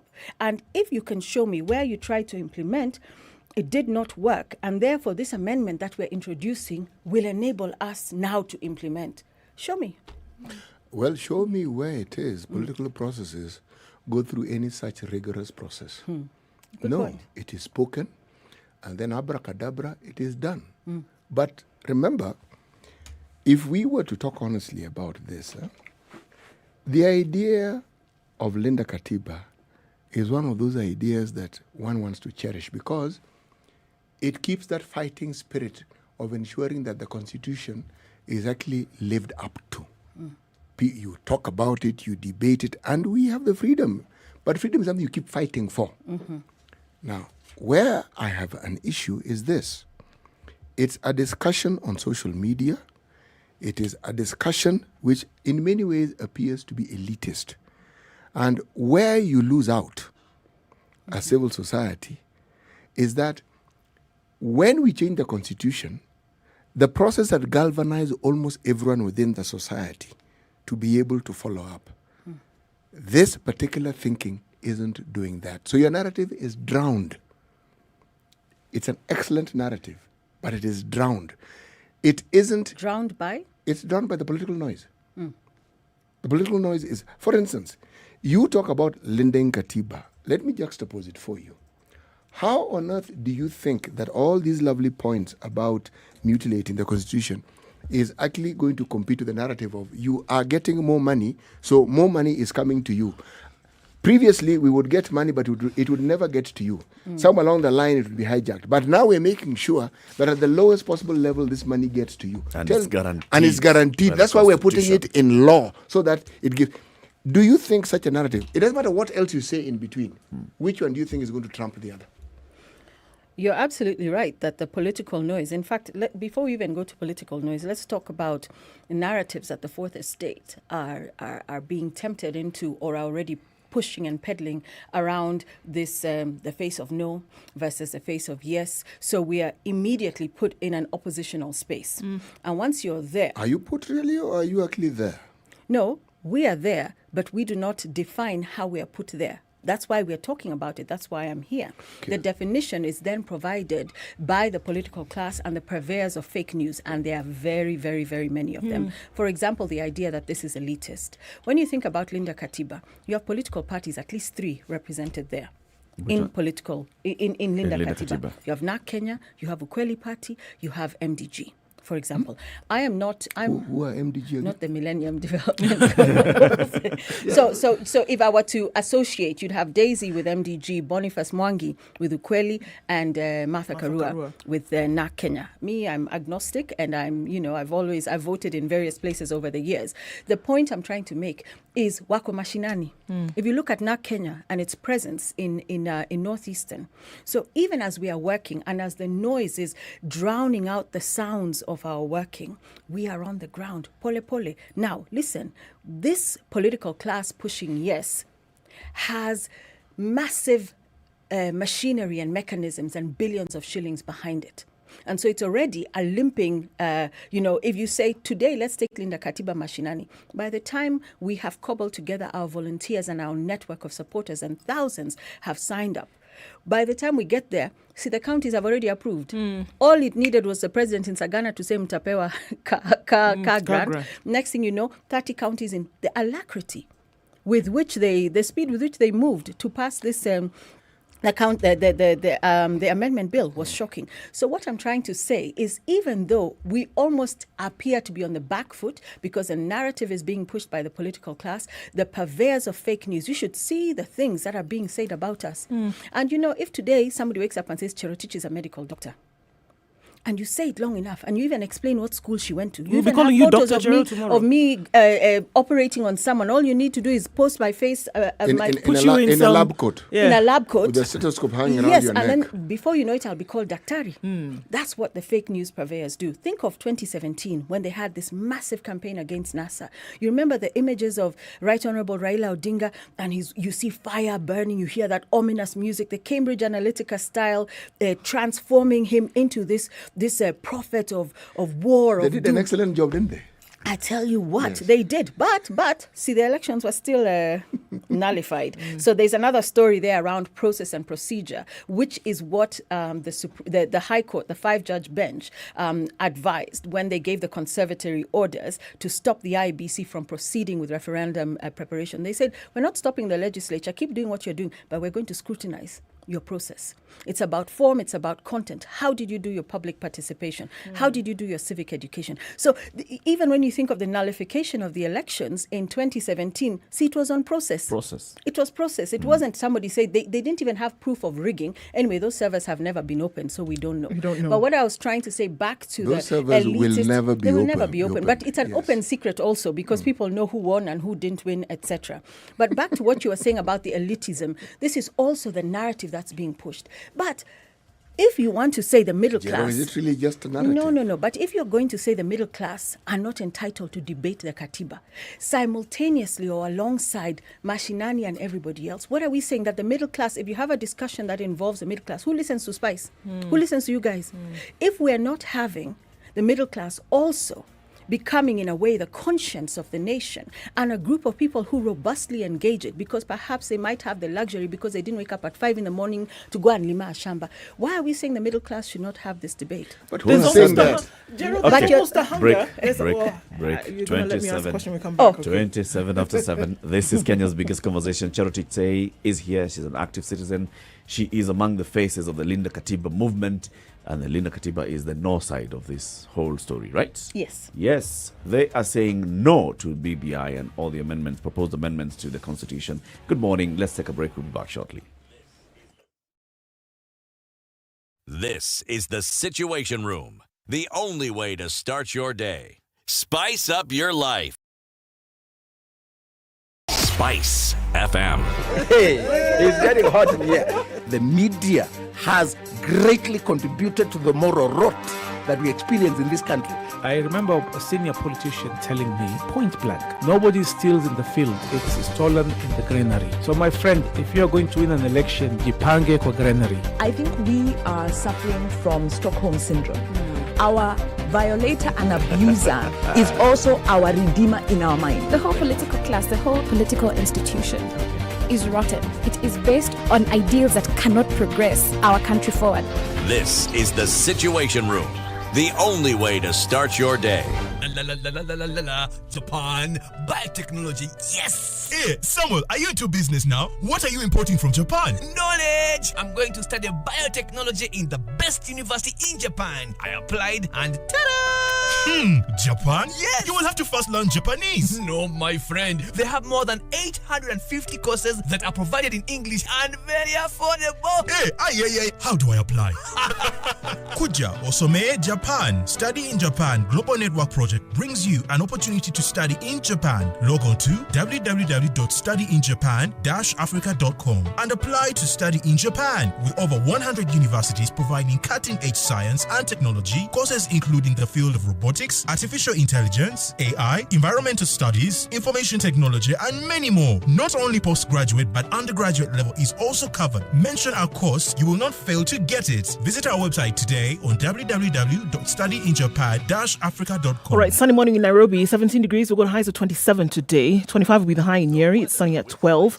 27 is the high in Nakuru. It's currently sunny as well at 13. 13 also in Eldoret and mostly sunny, going to highs of 25 today. Kisumu sunny at 19, highs of 28. 32, quite warm in Kakamega today. 16 and sunny at the moment. The rain has abated in Nairobi, in Mombasa, at least for now. Mostly sunny now at 25, highs of 33. It'll be 32 in Malindi. It's mostly sunny at 25, mostly sunny conditions. Looking out into Kampala, going to highs of 28 today and lows of 19. Partly sunny conditions in Dar es Salaam at 26, highs of 32. And 22 will be the high in Johannesburg. It's cloudy now at 16. Continues to rain in Lagos at 27. Going to highs of 32. It'll also be 32 in Kinshasa. It's mostly clear now at 23.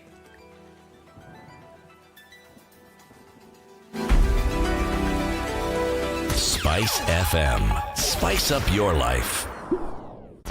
Okay, so what are we looking at? In and outbound on Mombasa Road, it's moving quite slowly, picking up right in the middle of traffic hour now.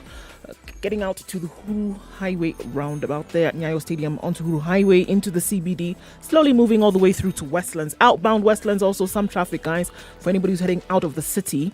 The Eastern, Southern and Red Hill bypass is looking good. A lot of folks using that today. We'll see what Friday morning traffic looks like. We want to keep it moving as much as we can, guys. Get stuck in any way, shape or form, let us know. Spice of MKE on Twitter. Text on 40127. Sugar and spice and everything nice.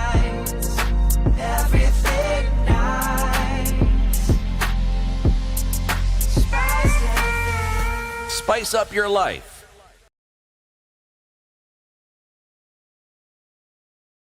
Mature, intelligent talk every morning. Spice up yourself.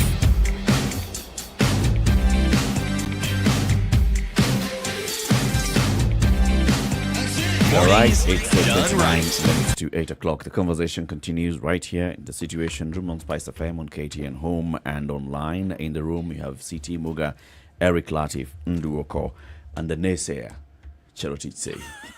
Gosh. Wow. You have a question. Labels. Okay. So, so I mean, like we had the MP for Gilgil here a couple of days ago, and one of the things that rung out in my mind was that she said, you know, we're almost asking for, you know, opposing views to this if we were not going to take this BBI as a solution to the issues that we have in the country and then amend the constitution. We're not hearing on the other side the reasons as to why we should not, the reasons as to why we should go in the opposite direction. What are those reasons? And then why is it not coming out? If we're talking about the middle class and the responsibility that bears on middle class in this country, what is the alternate view? What should people understand from this? Well, what we have said as Linda Katiba consistently and continuously is the alternate view is the Constitution of Kenya 2010. You see, if you go back, whether you're looking at Article 43, economic and social rights, whether you're looking at issues of fiduciary accountability, for example, around appropriations, around public finance, whether you're looking at matters devolution, whether you're looking at matters executive or judiciary, they're already there in the Constitution of Kenya 2010. And so effectively, then what we would need to do is do an entire rollout of civic education again around the Constitution of Kenya 2010. Because we are not saying there's Constitution of Kenya 2010, then there's BBI, and then there's a Linda Katiba alternative. No, the Linda Katiba alternative has always been the Constitution of Kenya 2010. So you're not saying necessarily, I'm against BBI. What you're saying is then, I am for the Constitution. Correct. That is why we are Linda Katiba. We are defending, and not just from BBI proponents, but in perpetuity, for any space that will attempt to come and mutilate or massacre the Constitution of Kenya without showing demonstrable, without demonstrating how it's going to improve your life and my life. We will say, let us stay with what we have. Now, I believe in amendments. I believe in amendments that are ameliorative, that are corrective. In fact, if you study you say I'm being elitist. If you study the meaning of the word amendment, there's nothing wrong in being I don't elitist. mind, but I don't mind. I make no apologies. Yes, please. I make no apologies. But what I was saying is that when you have tweaks, if you say confusion over Ruto's office's request for 400 BBI copies, maybe the request was not clear, the word request, so you put another word there that strengthens the meaning of request. That I don't mind. And we have said any time, and look at constitutions around the world that have undergone amendments to strengthen wording, to strengthen understanding. What we're looking at here with BBI is not an amendment process. So even when they call it the amendment bill, you're like, what? 14 out of 18 chapters. This is a complete overhaul, especially around fundamental areas, around the independence of the judiciary, around the executive, around devolution, around things to do with our Bill of Rights. You're actually changing and altering the entire meaning of the Constitution. But that message needs to be shared with the people. And the question there is, so what is it that you're going to say that, okay, so we are Lindaing Katiba because this is what the Katiba is. If we say that we haven't implemented the Constitution, that means that the people haven't felt this Katiba. And if someone comes and says, look, for the longest you have seen the small gains that have been made with devolution, and that was only 15%. Can you imagine if we more than doubled that, how that much would be? Someone will tell you, it's the same Constitution that is giving me 15. Now it's the same Constitution that I'm amending just to give me 35. What's the problem? How will you counter these messages? Did that require an entire multi-billion shilling project? Actually, yes, it did. To go to 35%, Yes, when the Constitution said that 15% was the minimum. So you could go to 20, you could go to 40, you could go to 50%. So what I'm trying to say is, even when you have some potentially decent additions, they are riders for a more sinister agenda, which is around the political class making arrangements for its own survival. So you'll have lovely little things. And that's why it's a very strong selling point, mashinani. When you say 35%, hamtaki 35%. It's a sweetener. It's a sweetener. But if you argue and say, well, why are you getting your 15%? Okay, that's circular. So you don't want to go that way. You say, but actually there was nothing stopping the political class from ever putting you at 30, 35%, 40%. So for Linda Katiba, when we say we have 4 areas that we're concerned around or about, especially in relation to BBI. Number one, the very existential threat that is faced by Kenyans when we talk about altering so fundamentally, mutilating, transforming, making it something that it wasn't, that we promulgated, number one. Right there, elitist. Okay, but okay, all right. You see, Jero, there's a point. Maybe you need to join Linda Katiba. No. Allow me to explain what I'm saying. But let me do the 4 points, and then you'll tell me what is elitist, or maybe so that I can understand where you're going with your thought process. Because I love you a lot.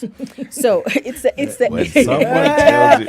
on media. Why today? By the end of today, do you know what fake news people? I'm telling you, you have to finish somewhere. We shall be riding into the sunset before the end on a white horse, no less. So hey, you never know. Hey, so look to your wife, to my spouse. Look, this was just radio. Anyway, the second area, which is of great concern to Linda Katiba, that if it were to be addressed in this so-called BBI process, perhaps we would have, said, what are they trying to say? Is issues of electoral justice.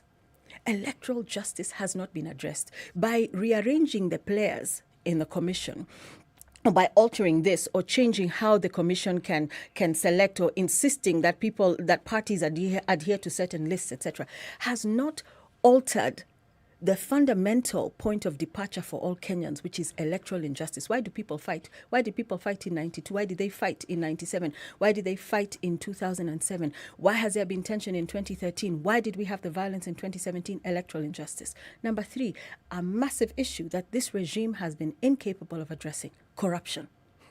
And number 4 is a policy space.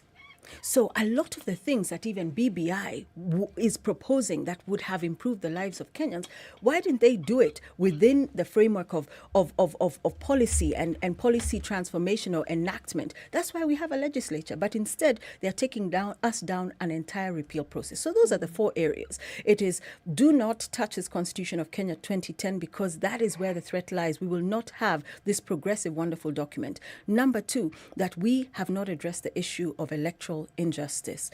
Number 3, the issue of governance and corruption. Number 4, the policy space. And none of the BBI recommendations adequately tackle that. And that's why I say there's something underneath it. So tell me about this elite story. You see, elitism is not something that you juxtapose between the so-called middle class and those who are not in the middle class. No. The ideas that you're putting across, that's what I'm referring to as elitism, because they're excellent ideas, but to understand them in a way that they would resonate with someone whose basic need is not to change the constitution, but rather to get running water, make sure the child goes to school, and that they have a square meal or they have a job. Anything that is wordy and seems to explain a complex situation is elitist. Why is it elitist? Because it's the sort of thing that would appeal to an academic or somebody who likes that sort of dialogue. But you're pitting yourself against politicians, people who know how to break this thing down in simple terms that it resonates immediately. It's like Panadol Extra. Yes, I'm giving them a leg up. There you go. Yes. Extra fast. Extra fast. Strikes against you. Yes. Yes. No, all I'm saying is this. There are battles that you fight simply for purpose of information. But this one is a battle you want to fight so that you can win. You've taken it to court. But remember, these justices live in Kenya. And they deal with these matters on a daily basis because they see. They observe what's happening. So even as they make their decision, yes, there'll be the law as in the letter, and there'll be the spirit. What am I saying? I am saying Linda Katiba needs to capture the soul of the Mwananchi. Capture. So it's a communication. Not the mind. Yes. It's the communication that I'm saying is elitist. Capture the soul, not the mind. These very good politicians, the ones who seem to have people, they capture the soul, not the mind. They sell you an idea and they grip you with it. No, but that's why the hustler narrative is so powerful. It is an extremely powerful narrative. It is basically, if I follow what you're talking about, it is the hustler narrative speaks to class consciousness and some class discussions around what's happening, who is hustling, where, who's doing, and it captured the imagination of the population so much so that they were even trying to legislate against the use of the word hustler going forward. Exactly. And so I hear what you're saying, and when I look at the website, which the lindakatiba.org, fake news people already came up with the lindakatiba.com, which said other things. But we are at this point, as we move the message out, we're not going to sit and say, the existential threats faced by da-da-da. We'll be saying issues. And if you look at the website, things about children learning under trees, our health workers without protective gear, no water, we can't afford electricity. Why are we running the Switch Off KPLC campaign? All of these things we refer to in detail. Honorable Martha Karua, and several times, and she's a politician also, so if it's about messaging, this is somebody who can also message to the people. I'm not a politician, but I message a lot around energy justice and so on. So you're absolutely right in that from that highfalutin space, which is academic and cerebral. Who? We'll talk about it. Don't worry. Don't worry. We shall get there. I will. No, how can I? You will elucidate it in due course. Okay. These linguistic gymnastics that are taking place here today. Linguistic gymnastics, elucidation, highfalutin. Yes. All right. What we're asking you to do is to transmogrify it for us. Yes. I will not use big words anymore because nimeshindwa kabisa. No, I get you about Brought a knife to a gunfight. didn't she? Apparently, a blunt knife. It reminds me of the Beijing Platform for Action in 1995, which was a culmination of since Mexico conference in 75, the Nairobi conference in 85, and then the Cairo ICPD conference, and then the Beijing Platform for Action, which came out of the Beijing conference in 1995. I worked for a civil society organization in the late 90s that had a translation, because there's I don't remember how many, the Platform for Action had 6 or 7 or 10, I don't remember. We had publications called Kuleta Beijing Nyumbani. And so that was able to say, when we talk about gender equity, what does that mean? When you say Kuleta Beijing Nyumbani, talked about education of the girl child, etc., etc. And by so doing, we were able to make sure in whatever language everybody was able to understand. So you don't say those feminist people in Beijing, out there.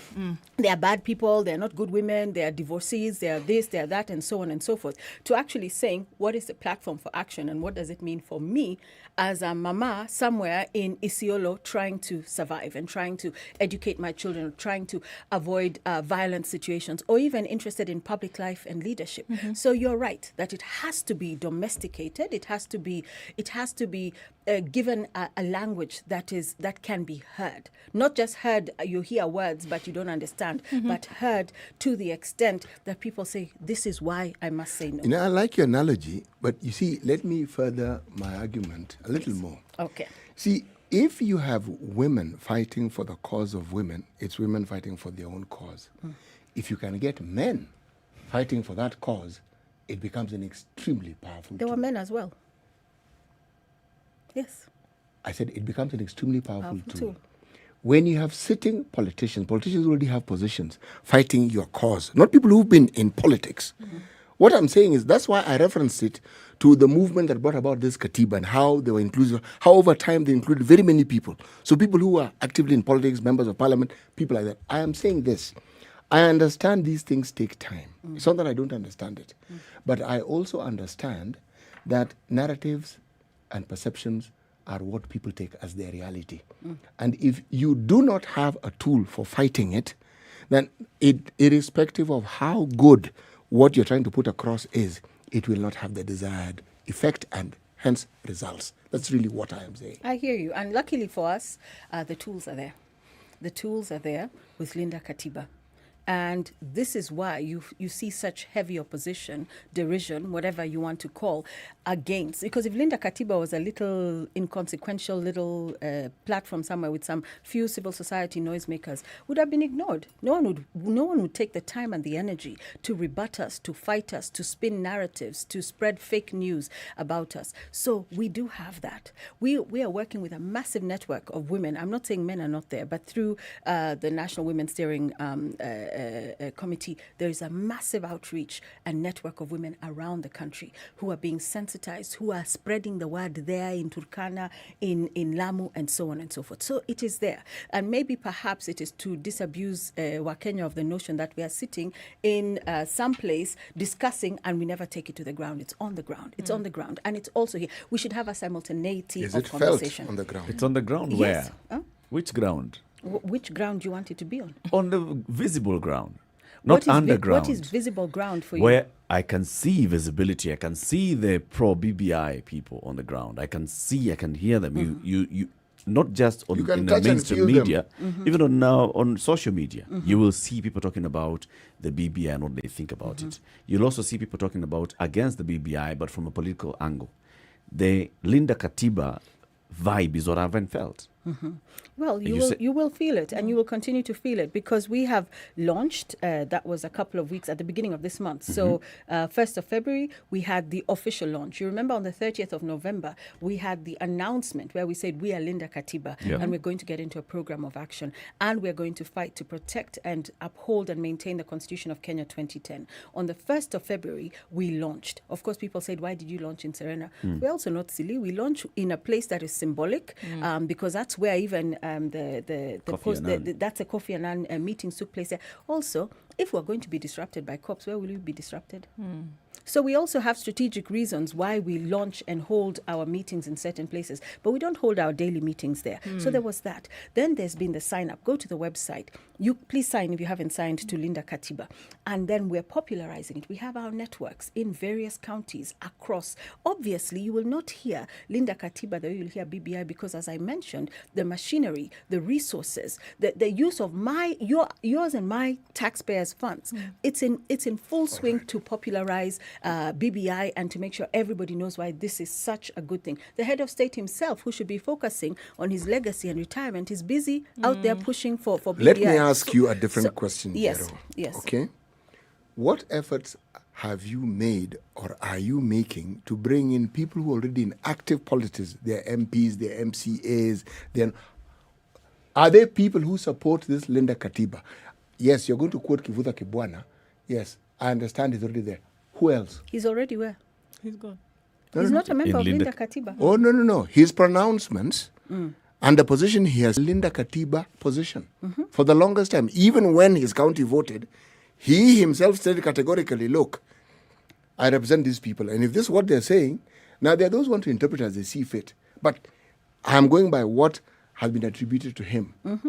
He has an issue. Okay? He hasn't changed. That's what I'm saying. Now, apart from him, who else? So you want me to list governors? No, I want you to list politicians who have positions who have been voted in. And there's a reason why I'm asking you this. Tell me where you're going with this. You see, where I'm going with this is simply this, huh? Because if I list 10 for you, you'll say where are the other 20. No, If I will not. I will not. I will not. I will actually say these are inconsequential. That's what I will say. So where are you going with this? What I'm going with this is, you are fighting a narrative that centers itself on individuals who are propagating it. And I'm saying, to counter it, you also need individuals who are in that same sphere to be countering it. They may not be as many, but it makes for a credible voice. If not, it is just civil society noise. No, but it's also unfair to say that for it to be credible noise, we need to have politicians backing it. Not credible. For it to be effective noise, it had better be. Remember the analogy you gave about women. When a woman gets divorced, she's blamed. Women support her. And I was saying, I like the analogy, but if there were more men who came out and said, you know something, this divorce thing is not just about women. Come on, let's talk about the role men play. By the time this woman is leaving, what on earth has she gone through? If men say it, it's a very different message from if many other women say it. Yes.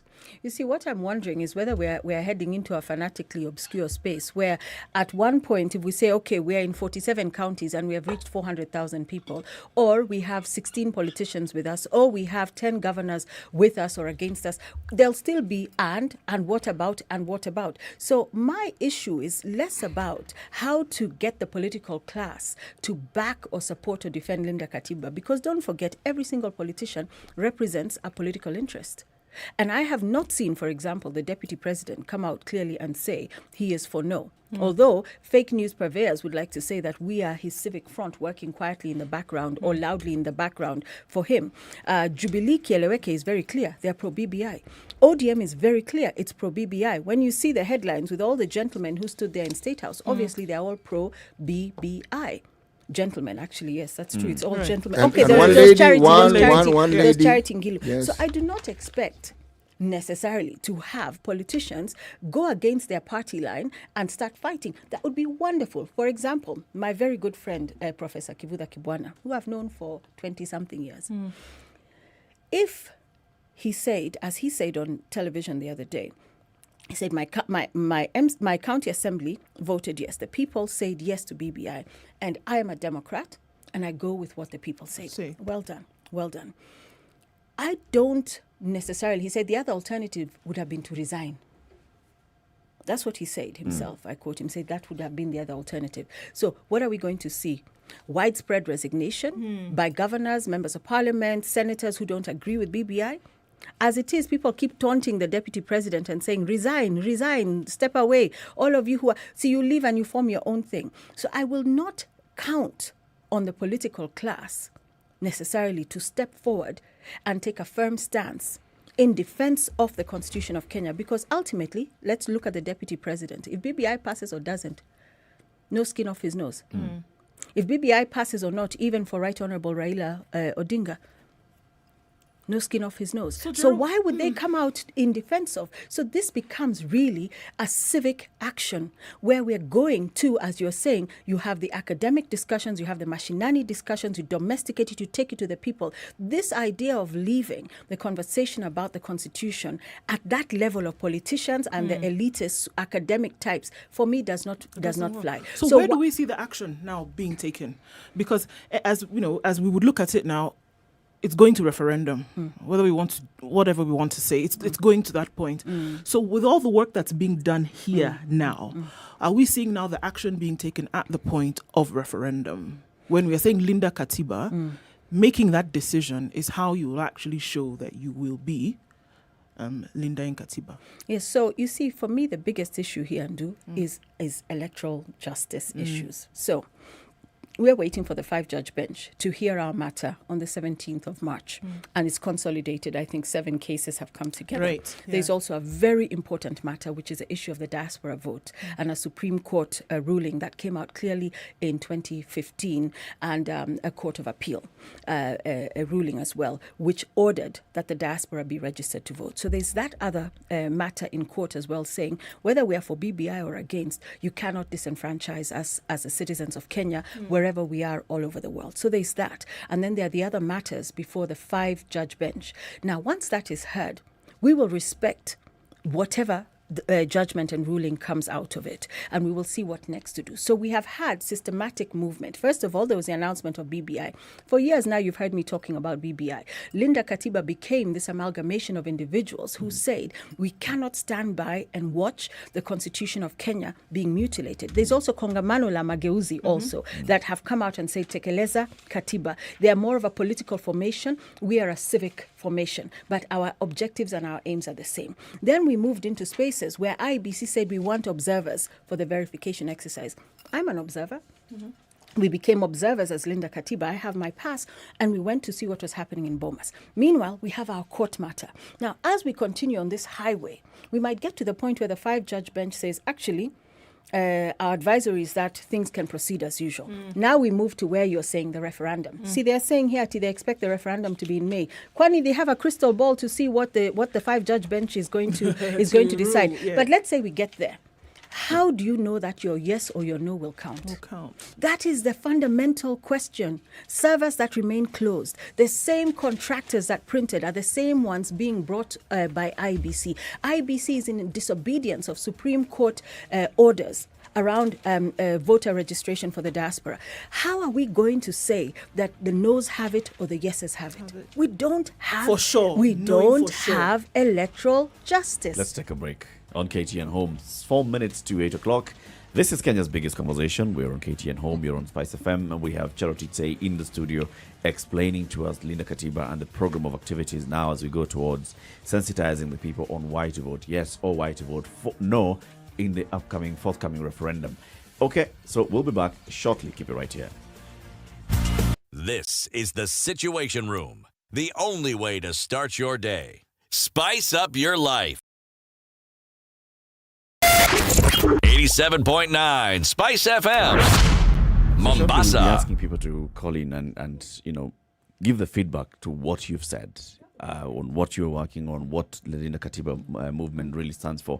I want to pick on the issue of the electoral justice. And you say electoral justice not addressed by any of the amendments proposed to the Constitution or even to pieces of legislation and policy. And maybe it could just be a diagnosis issue. That you, as Dr. Chero, you are diagnosing it this way, and Raila, as Dr. Raila, has looked at it and seen the problem. Raila and the others have looked and seen the problem maybe is this. Because if you think about what they were saying yesterday, BBI represents a once-in-a-generation break from the past to resolve many long-standing national challenges that hold us back from realizing a united and prosperous Kenya. One of the 9-point agenda for this was to look at why do we keep fighting? Why do we keep having this political animosity that is centered around elections? And what came out of that was what now formed the BBI. So their solution, their diagnosis was this is the problem, and the solution is expand that cake at the top. That's their solution. And this is coming from even among the people who have lost elections more than once, twice, thrice, who would say that I have lost election unfairly because of electoral injustice. That's their solution. Have you thought about that and thought maybe they have actually looked at it and being players right there in the center of it, this is what they see as a solution. That's why I say it's an elite compact. Yeah, sorry, are we back on? The mic, yes. You're far away from the mic. Oh, no, but that's where I say that it is an elite compact that has been made at the very top, because our elections are winner take all. We don't have an electoral, unless you want to say we are changing it so that you don't have a winner-take-all situation anymore, Eric. You see, we have a situation where Usain Bolt has won the 100 meters, but you say now that's unfair. We need to have there's a podium. There's a podium, make it equal, make everybody there, or change the degrees. So we are either saying that we do not believe that somebody can run a race and win it. So what we are saying is actually the problem is you run the race, you're about to win it, unategwa. That is the problem. That is the electoral injustice and electoral justice piece. And even the Right Honorable Raila Odinga himself will see. In 2007, what happened? If you remember how the news ticker tape was running at the bottom there, and you see he's in the lead. By morning, he has lost by how many hundreds of thousands? And the numbers kept half a million. It was shocking. I remember watching it in 2007. And all the plans for celebrations I was seeing around the neighborhood, just kind of everyone went quiet. Next thing you know, people are fighting. Next thing you know, you're told that it's tribal. And the weaponization of ethnicity to justify or to cover up political agendas is something that we must also bring to an end. So nothing that has been proposed in the BBI, besides flowery words around ethos and being one country and loving one another, it's already there in the Constitution of Kenya 2010. So for me, we're skirting around the issue of how are our votes counted. We know in those days of stuffing ballots, Moi's days of stuffing ballots, teachers been sitting in cabaraks, marking their you imagine boxes. that stuffing of ballots has come to an end, have you? Of course it hasn't. Yes. It hasn't come to an end. So long as ballots virtually in servers in Spain, in France, wherever, are being stuffed, we will never trust the outcome of an election. That is the thing. That's why people run to court. How many people run to court after elections? At Isijui challenging this, challenging that. You know, how many petitions go through? So many. Let's look at the traffic, and then we continue the conversation, and then we'll open up the phone line so that people can give us a feedback on what they think. Linda Katiba versus the BBI. Yes, it's 8 o'clock. Good morning.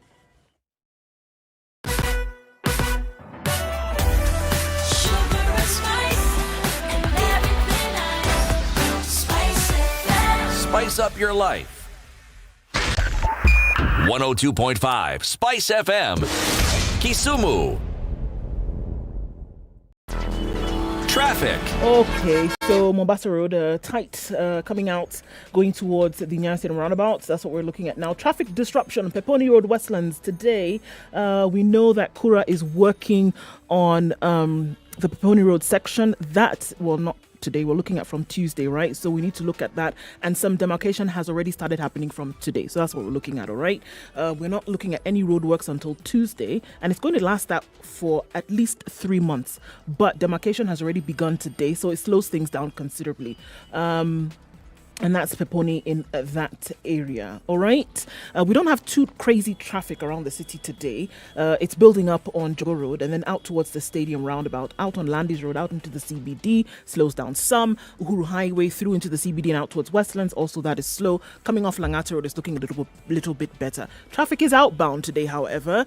Going into the weekend, we expect this. Let us know if you get stuck, see something we should know about, find a great route or one that's cloud. Let us know. Spice FM KE on Twitter. Text on 40127.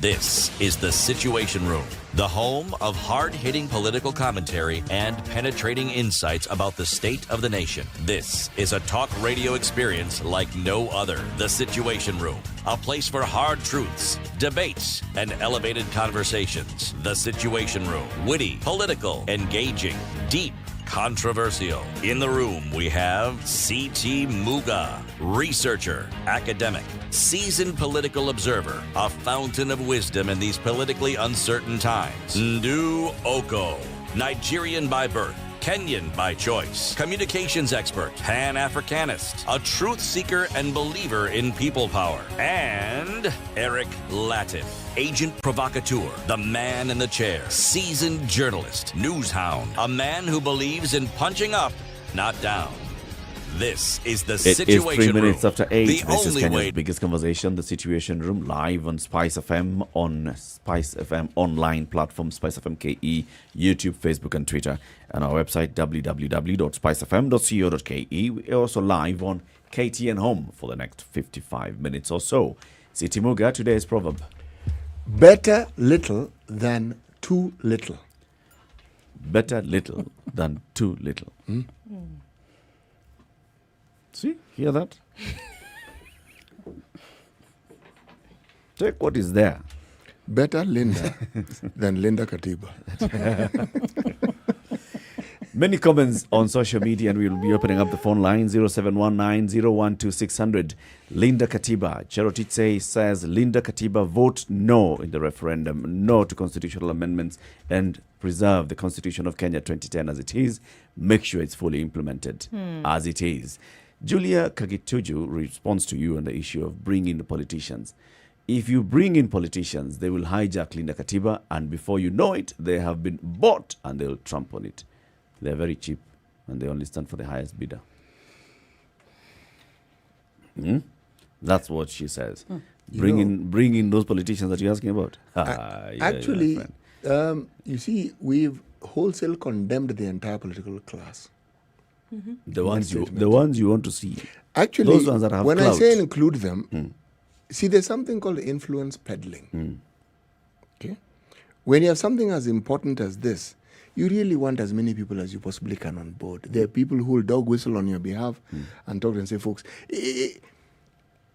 Linda Katiba is trying to be civil about their processes, confrontational if they must, but that's not really, they don't set out to be confrontational. It's just that the issues that they're bringing to the fore, the issues themselves are confrontational because they confront existing issues, okay?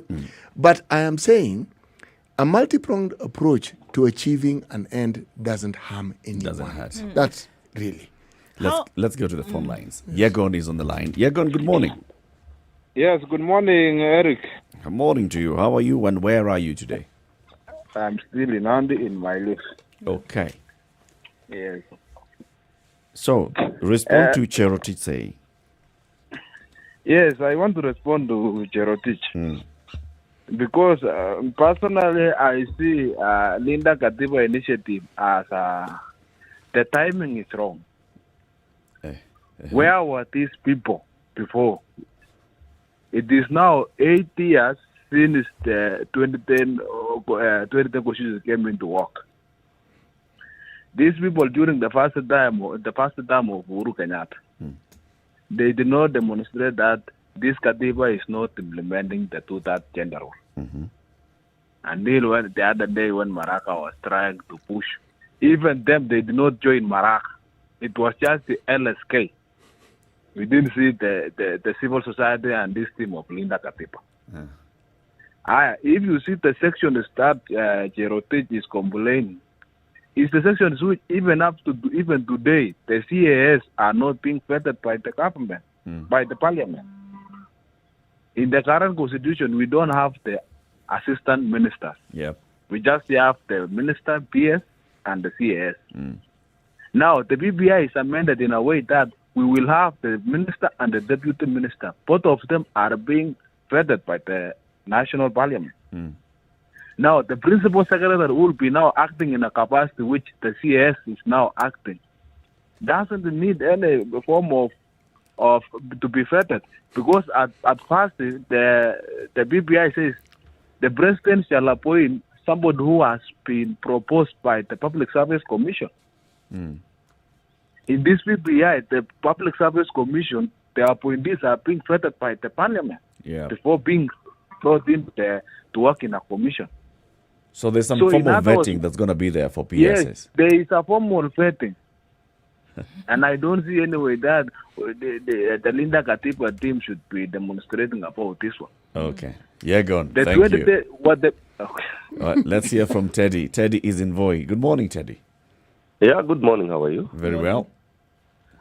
It's quite unfortunate that the Linda Katiba people are coming up now. My question to the lady is, do they live in the space? Why? Do they know what Kenyans are really going on? Are they not seeing the animosity that is there right now? Instead of them now standing up and defending the animosity that is there, again, the people coming up with narratives and all that, they are busy saying we're leading Katiba, and yet we Kenyans are the ones who want this is something for posterity. It's not something for a day's events.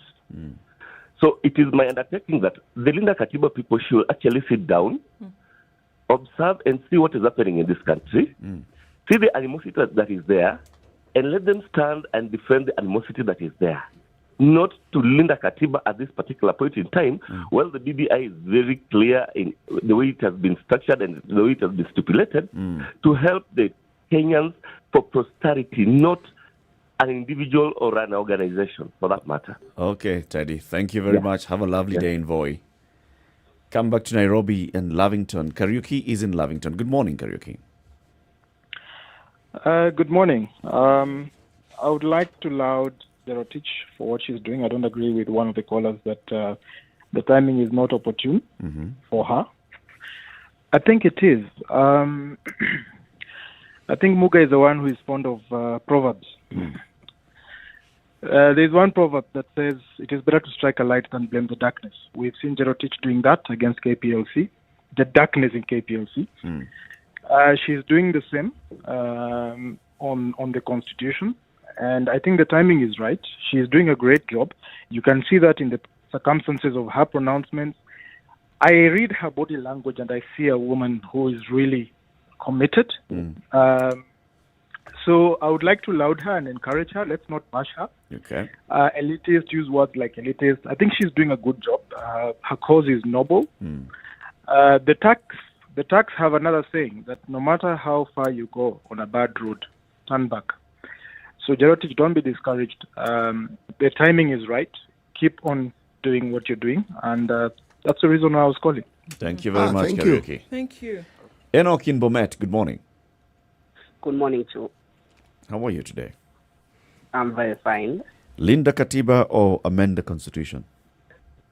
So, as much as Linda Katiba are doing a very noble cause, I find it that they are going to find it a very big problem going against the bigwigs who are fronting the constitutional amendment.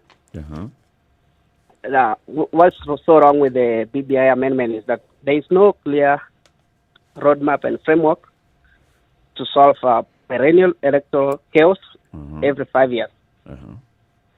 There is also no clear explanation of how the winner takes it all is going to be solved. So I find that BBI proponents are not so honest with this discussion to Kenyans, with the promise of having a better Kenya. So as you stand right now, Enoch, I hear you say you want to Linda Katiba. Yes. Thank you very much. So, Chero, as you respond to some of these before we take more calls, Yegon and others have said, why now? You appear to be coming too late into the party. Have you been living in this country? Where were you? Where was all this conversation about the constitution not being implemented before that now you're telling us now? That's a really good question that you're going to ask, because many use it to either dilute or neutralize or discourage you from continuing, from doing what you're doing. And I think if he studied or dug a little bit deeper, he will know that many of us who are members of Linda Katiba have been at and around and on the issue of the respect and obedience to the Constitution of Kenya in one way or another. For example, when I saw my electricity bill yesterday, 45,700 shillings. 45,700 shillings. For this last month? In my domestic house. What I want to ask, what do you do? Did you expand the factory? If it expanded, you know me, I've not made any money from that. Wow. So the thing is, Linda Katiba does not operate in a vacuum. Linda Katiba understands that the sum total of the problems that we face as the people of the Republic of Kenya is a disobedience to and of the Constitution of Kenya. So when he says, where were we? Yes, of course, we coined the expression Linda Katiba late last year. But if you look at every single member and the thousands who've signed on, they have been doing things in their respective ways to push for the respect and defense of the Constitution of Kenya. So it's one of those arguments that will always be thrown, and also to disabuse him of the notion that Maraga offered the advisory or gave the advisory to the president for the dissolution of parliament in a vacuum. The women's rights lobby, which includes men, but around gender equity and equality, has been ongoing since 2010. There have been numerous attempts.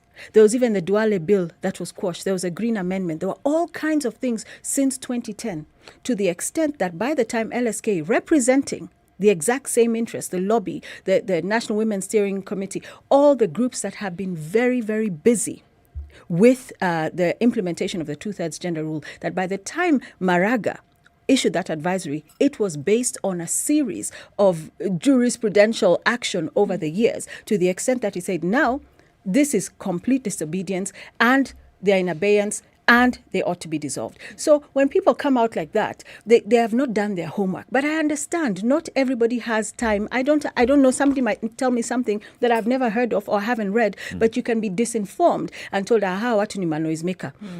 And we are not deterred. And to the gentleman in Lavington, thank you so much. Because when I fight and say we're not respecting public procurement, public finance, we're not respecting how energy companies, independent power producers are contracted, if we're not respecting any of those things, no wonder my electricity bill is 45,000. Every single day I'm tagged on social media, told about my tokens have been stolen, this and that and the other. That triggered my interest. I think that's an inroad then to also disabuse from this notion that it is your cause. No, it's and not I think cause. I think maybe you need to see how now it's linked to, because even as you're talking about Linda Katiba and all of these other things that come about, there's also the danger, and they're asking ourselves the question, all right, so there's this whole yes side, then there's the no side, right? But then to explain the reasons why it is a Kenyan problem and not just a group of individuals who would seem as if they don't have anything better to do than to come and sit around and fight for this. So how do you now make it clear to Kenyans that this is everybody? It's not just one group of people who are pushing a particular cause? By doing things like this, when the Fourth Estate gives us airtime, allows us to come and talk, gives us the space. In fact, Honorable Karua was speaking about it the other day.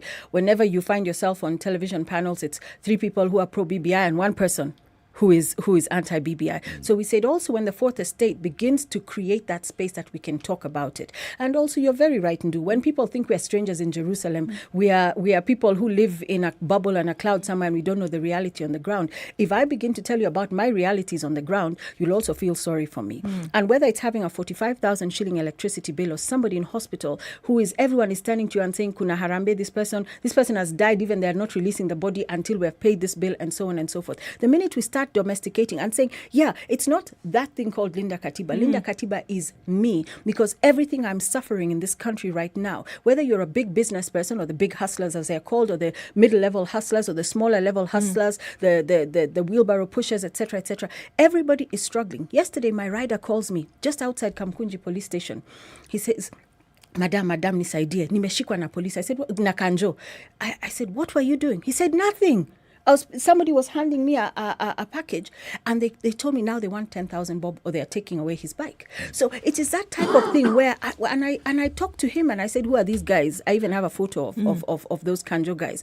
And I said, he has to understand, my wonderful, reliable, fantastic, hardworking rider who struggles to support his kids, his wife, and make his life work for himself, he has to understand that he should also be Linda Katiba.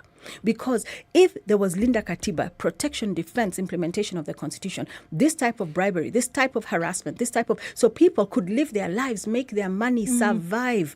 Whether you're a boda rider, whether you're an industrialist, whether you're in media, whether you're running small businesses, and so on and so forth. So we have to, you're right, we have to keep working to let people know Linda Katiba is us. But there's a gentleman in Voi. It's wonderful that he disagrees with me, because that is a democratic space.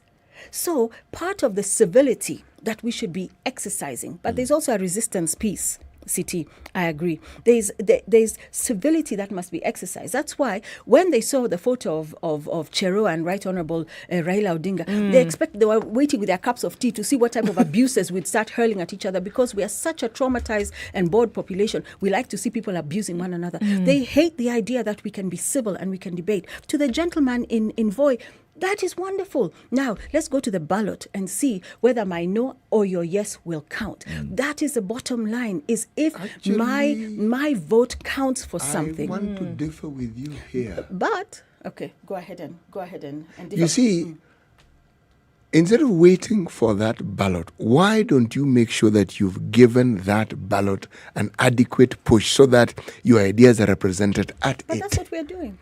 You see... What you don't feel like they're campaigning? You know, this Linda Katiba is really a really wonderful thing. Okay? Have you signed on? I haven't signed it. I'm actually not going to sign. Just so that we understand each other clearly. Then I respect that as well. I'm not going to sign. Good. You see, gestures are all good and well, but there is the reality. And there's the narrative around the reality, and then there's a perception, and then there's the narrative around the perception. But you know, you lost me. That was extremely academic. It is academic. I intended to be academic. You've lost me. But what happens is that, so long as all these things that I'm talking about, high-sounding as they may be, represent someone's reality, then you must address it as that. Doing. We're doing that. That's actually what I've been trying to tell you. You're not. Okay. Let's go back to the phone lines and hear whether people have actually felt you on the ground. Francisca is in Mombasa. Good morning, Francisca. Yeah, good morning to you, sir. How are you, the group?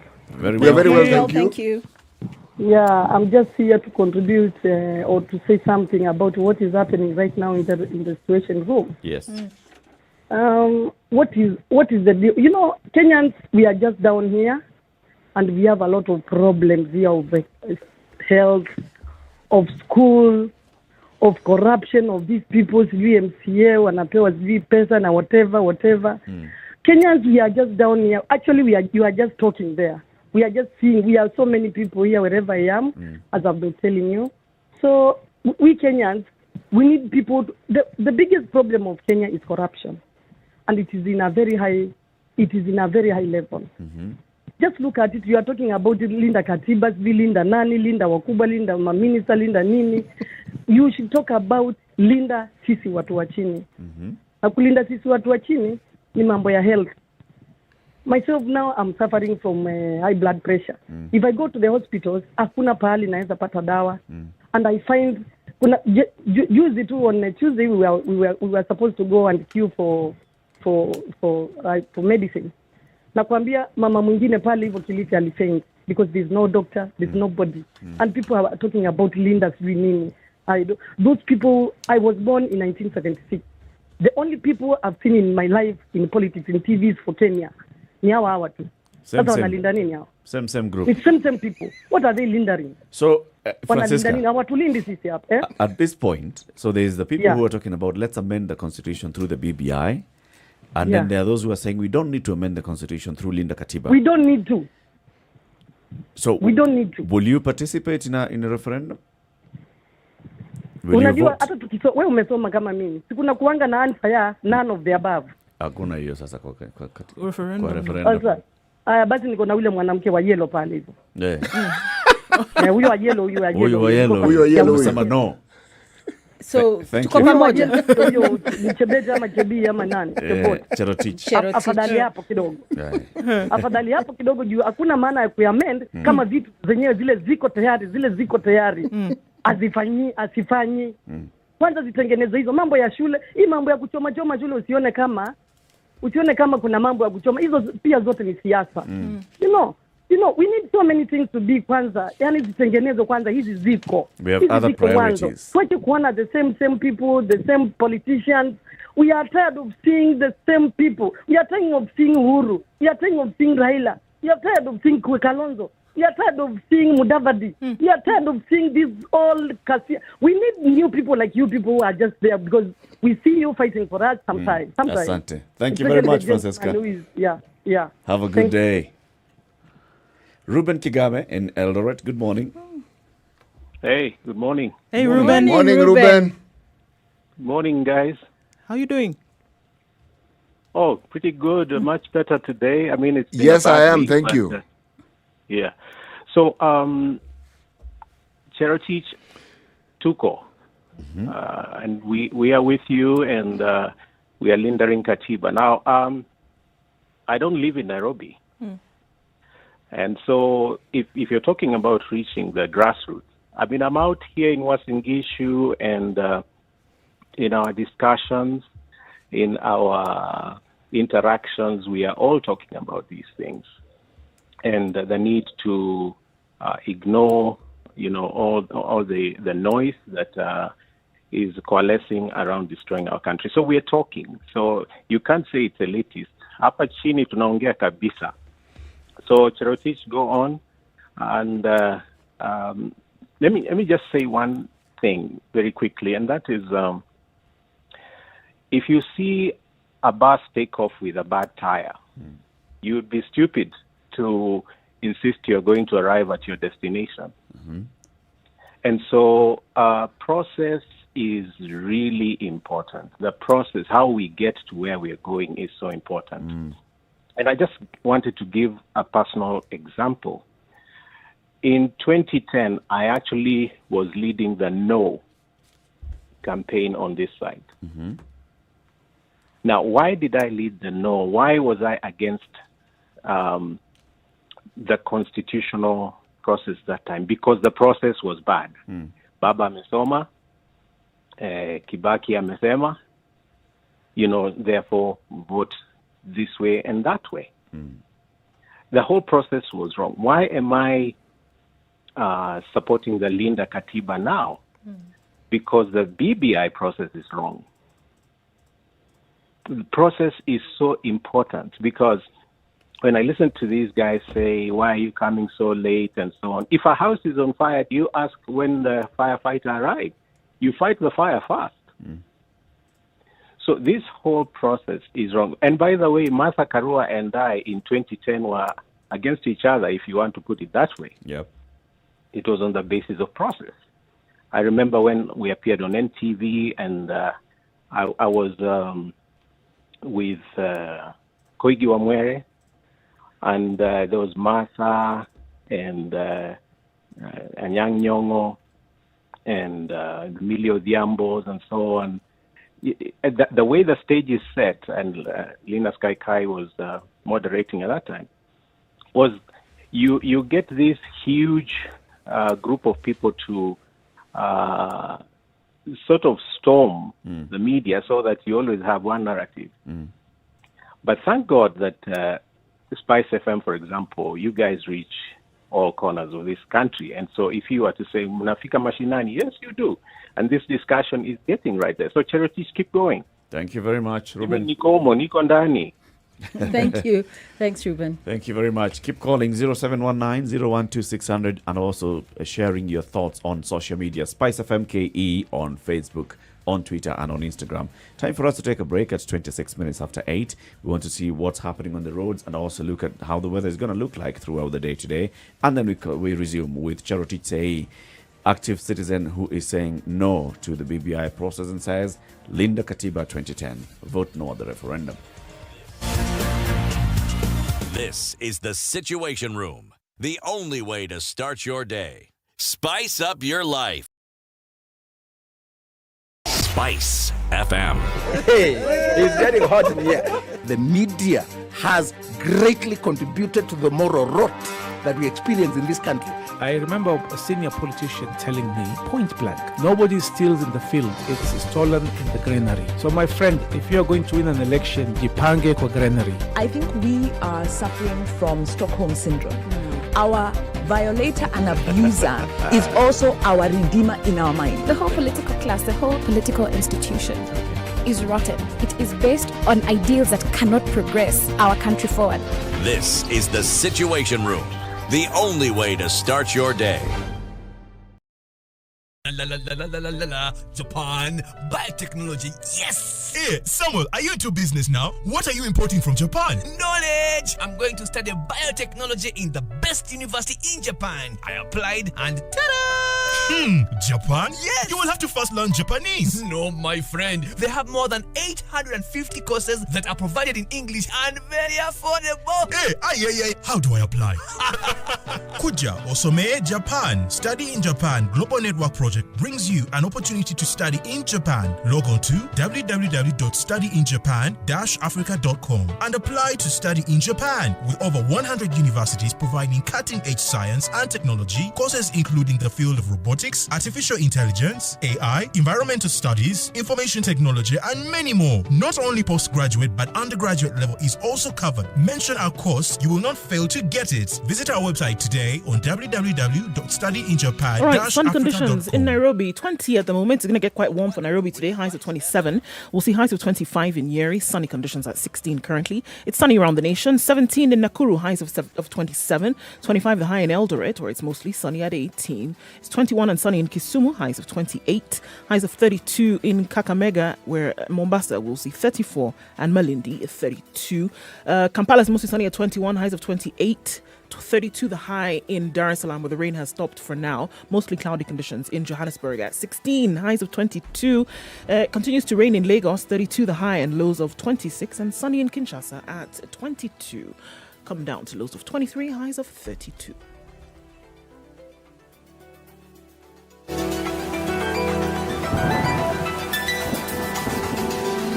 Sugar and spice and everything nice.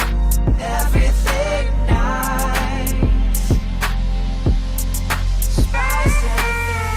Spice up your life.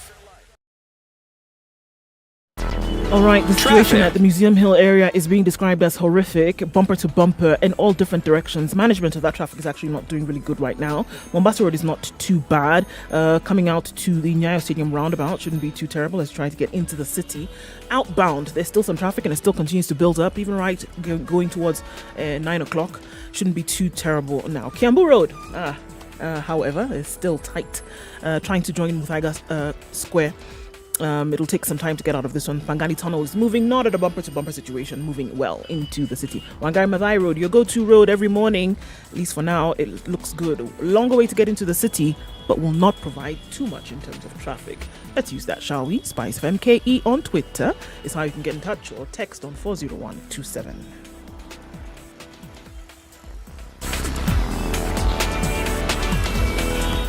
Are you ready? Okay. Spice FM. Mature, intelligent talk every morning. Spice up yourself.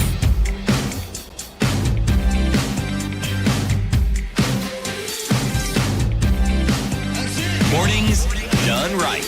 29 to 9. Let's go back to the phone Spice. lines. In the room this morning is Cherotich Sei, Linda Katiba, proponent, one of the leading lights in that movement. Joseph Gethaiga in Nyeri. Good morning. Good morning. How are you? I want to contribute about. Yes, go ahead, Joseph. I support Sei. You support Sei? I want to say, yes, how we did sort out the electoral injustice, police brutality, Yep. and cronyism, where people in government make policies to benefit their families. E.g. the... Oh, we lost him. Sorry. Hezekiah in Busia, good morning. Good morning to you. How are you? I'm fine. How are you? Very well. Yeah, I wanted to say something about, and actually I'm supporting Sei. And do you know why people are asking if there is, like you've not heard about the Linda Katiba movement, these activists and what? Actually, I do blame the media in this role. Why?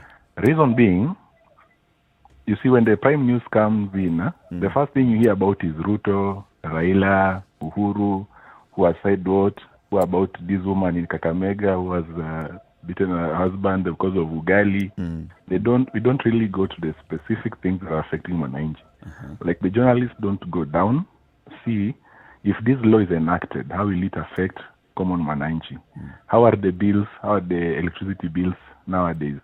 How are the roads in a different area?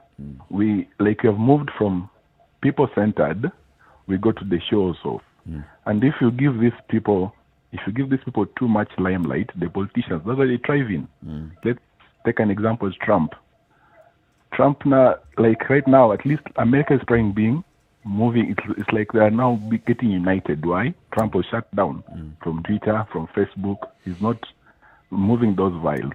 But when it continue on giving these politicians the platform and dot every now and then, that's when now they start even bringing propaganda. Like, where's Linda Katiba?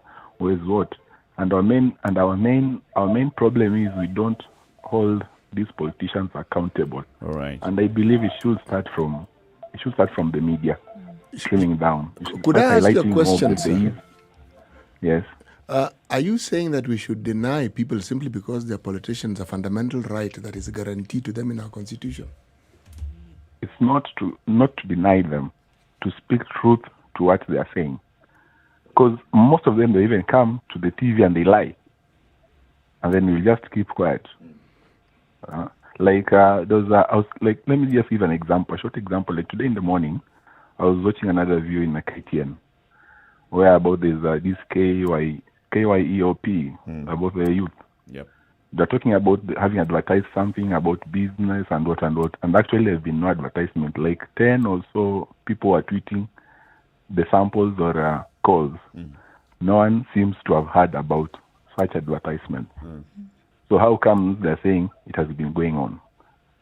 That's what I'm saying. Some of them, they do come, they speak from another mouth, and what they're doing is different.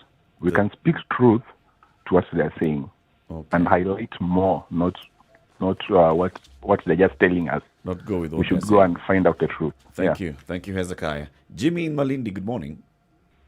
Good morning, too. How are you today? I'm fine. I thank God for everything. We thank God too. Yes. So going straight to the point is that I believe when we say Linda Katiba, it means that it is all about looking at the mistakes, genuine mistakes which are in the Constitution and trying to amend those mistakes, but not saying we are amending the mistakes while we are creating more mistakes. Because I really support, first I say I support Linda Katiba. Because we said tupitishe, tutarekebisha baadaye. Ruto said, turekebishe, ndio tupitishe. So we all accept that there are mistakes in the Constitution of Kenya, as much as how good it is. There is nobody who doesn't doubt that we have mistakes. So we are not supposed to be saying, now with this BBI issue, that we are correcting the mistakes while we are, instead of correcting, we are increasing the mistakes. What should I say? And I really support the lady that is saying, Linda Katiba, I support you very much. And among the things that I really like that lady, or we as Kenyans, to protect this constitution, it is because this constitution, really on the issues of double citizenship, we have a problem. Kenyans, we have a problem. For Kenyan to get a double citizen, in spite other countries support double citizenship, but it's going to be very difficult. Because on issues like marriage, you see specifically the easiest way for someone to get a double citizenship is through marriage. And if the Constitution says very clearly on clause number 16, dual citizenship, a citizen by birth does not, that is number 16, I quote, a citizen by birth does not lose citizenship by acquiring the citizenship of another country. Yeah. So if now I marry an American and I go to America and I want a double citizenship, for you to acquire double citizenship through marriage in America, you must drop your citizenship for you to acquire a citizenship because you are married to somebody. So when I come to Kenya, the Constitution of Kenya tells me that I cannot lose my citizenship. So I will never acquire the citizenship of America, but I can acquire the residentialship. I can be a resident of America, but I can never be a citizen of America. But the American will come to Kenya and have the double citizenship. So this constitution is unfair. A whole conversation to have, Jimmy. I think let's set that for another time because I'll have other callers on the line. We have Paul in Mombasa. Paul, good morning. Good morning. How are you today? I'm good today. Linda Katiba or BBI? I think one time I said Kenya is a debating nation, and we love debating so much. Yeah.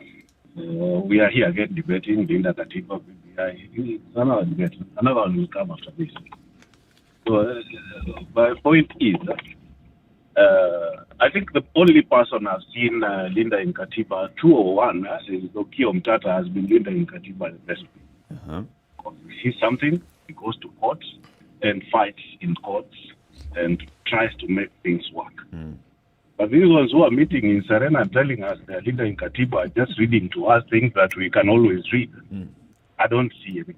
They're just there to make some name and become popular in the civil society and eventually become politicians. Like Bonnie one time was a civil activist and then later he wants to be a politician. That's what. So you think this is just a route for them? This is a tool.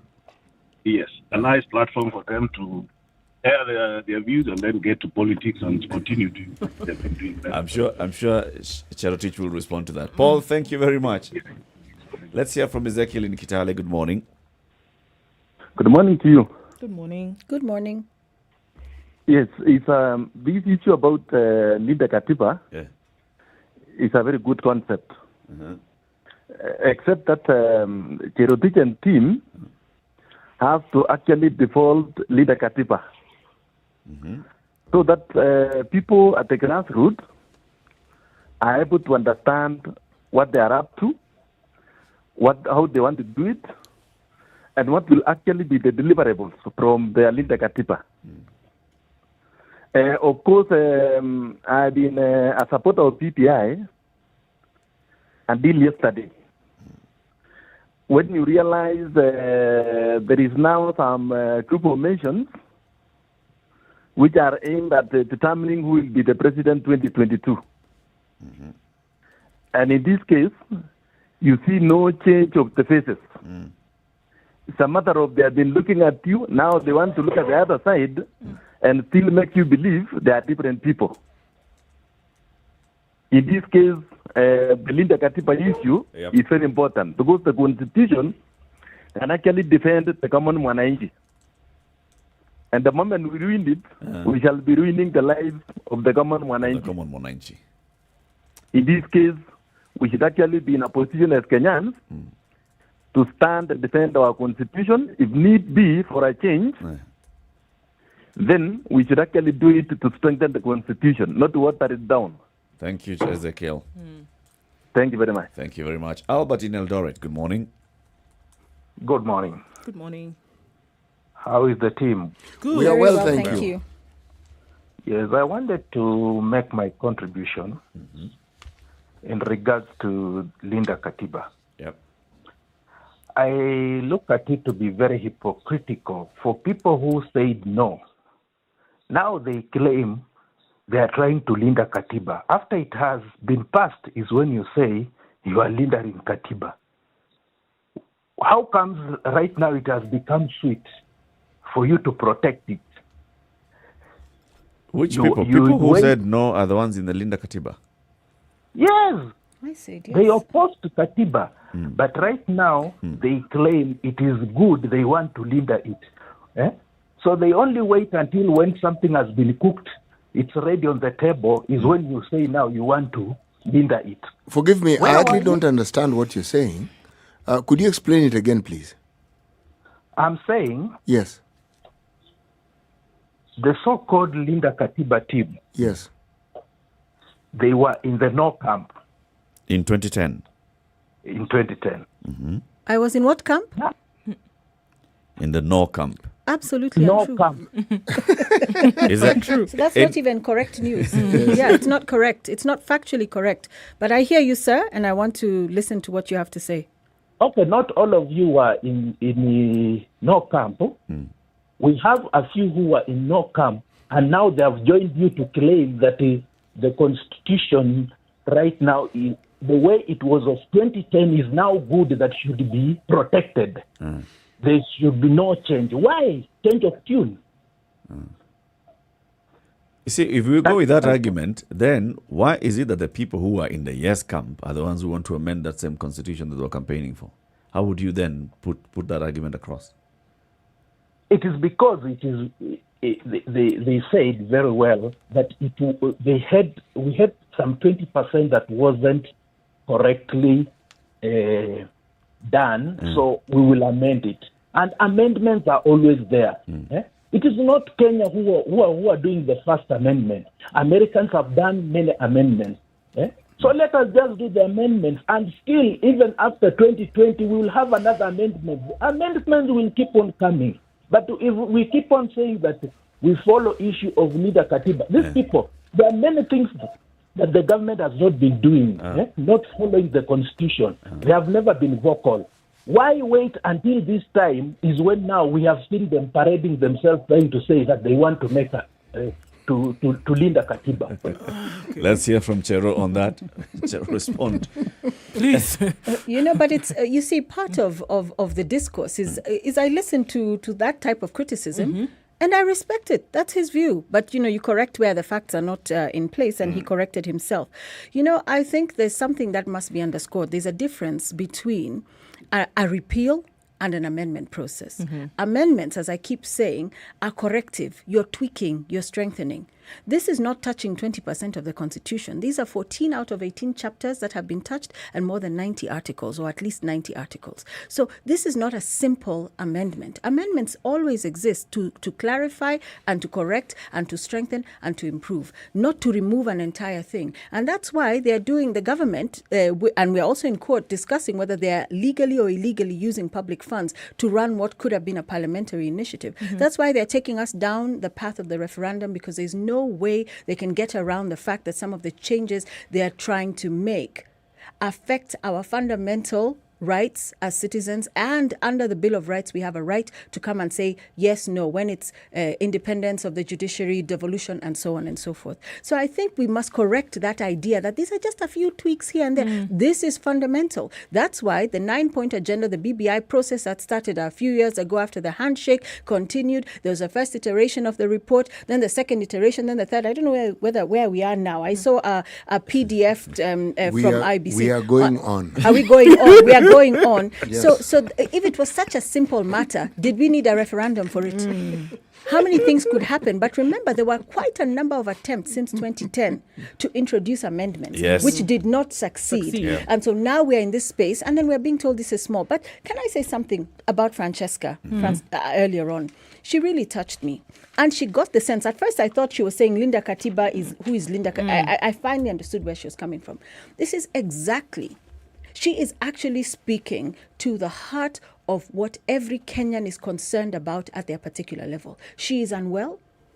She needs access to what about universal healthcare? Where is it today? People are busy out there shouting BBI. Where is the big four? Where is universal healthcare? Why does she queue with a lady who faints because there's no doctor on standby? Same coast, Kwale, a woman boiled stones to cheat her children into believing that food was being cooked.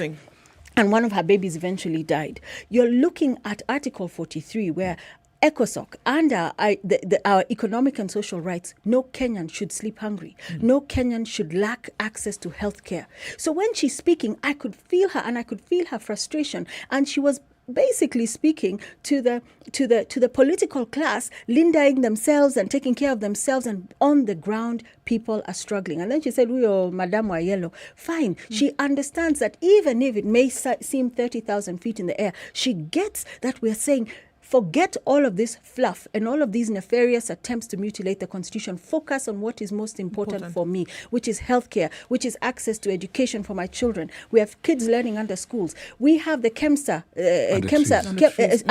under trees. You have the theft of PPEs, of crazy contracts. Who has ended up in court? In 1 week, county assemblies can pass this, but you can take the Senate another 4 years before they have come to the bottom of what happened, and still nobody's prosecuted. So you can feel that kind of frustration coming from the public saying, what about us? And that's why we say even Linda Katiba is not prescriptive. We are not here to drive a narrative down your throat. We're here to say, this is the Katiba 2010. How is it working for you? And the way you think it's working or not working for you, this BBI, is that BBI going to help you?